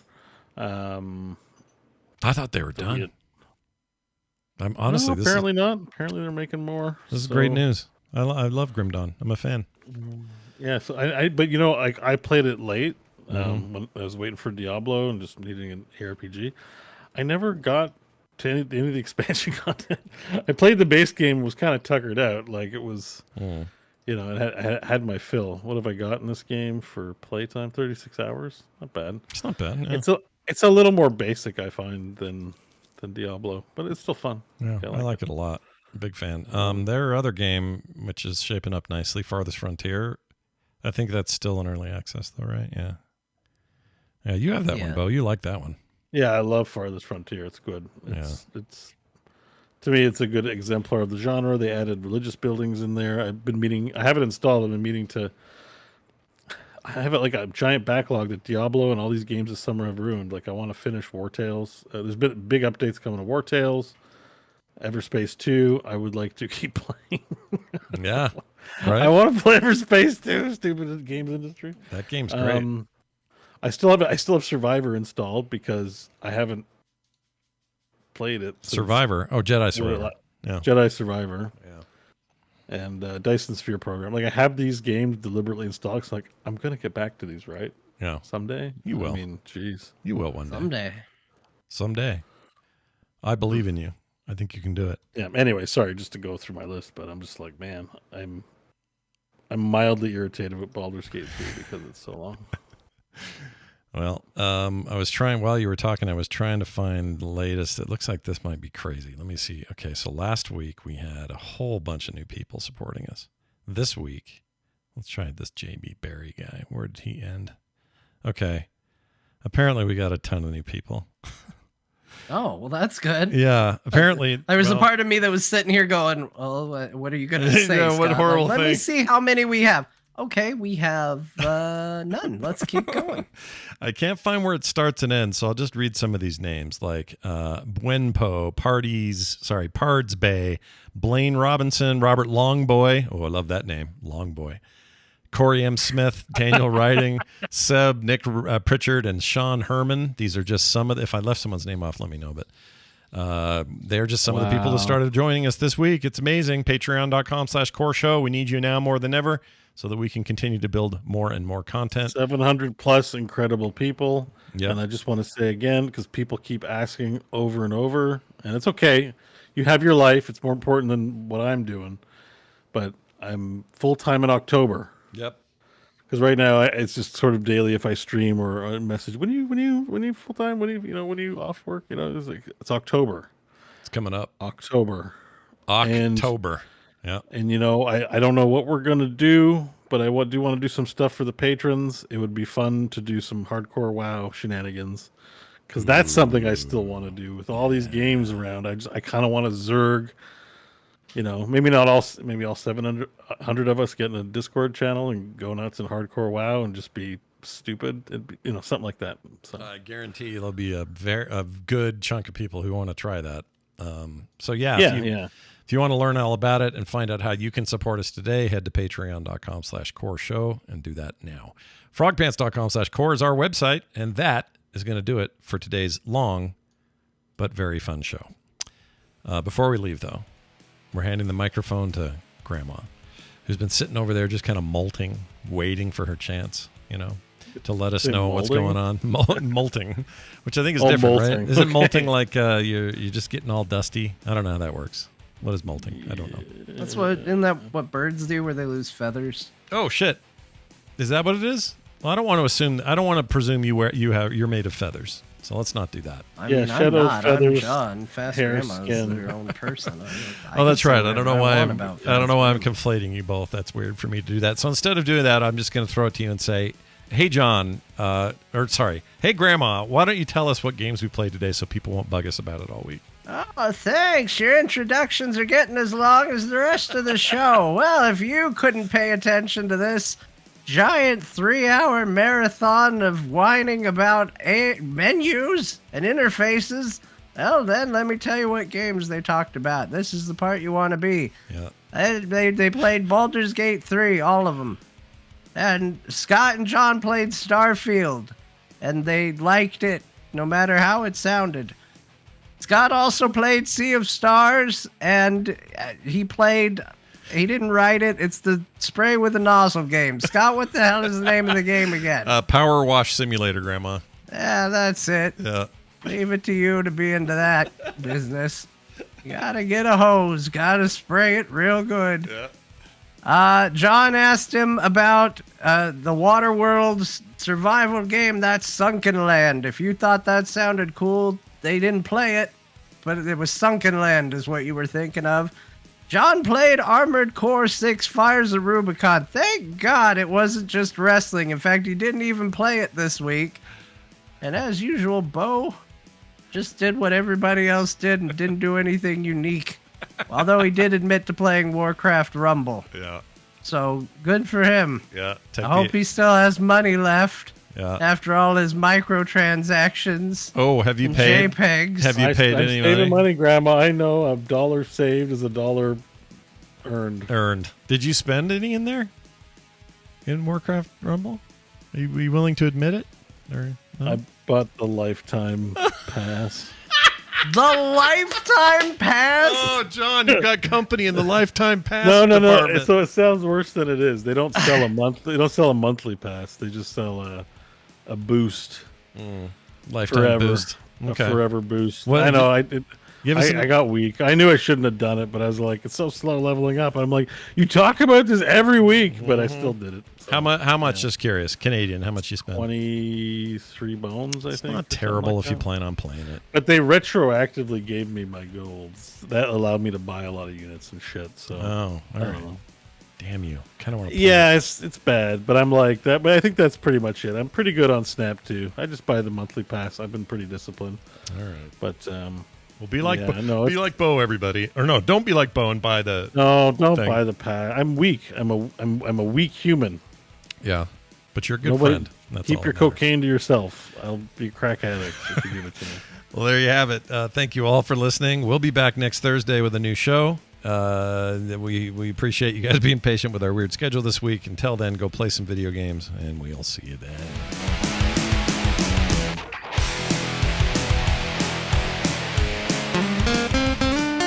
Get more at frogpants.com. You know, most Dusties don't even make it this far. Hello. Well,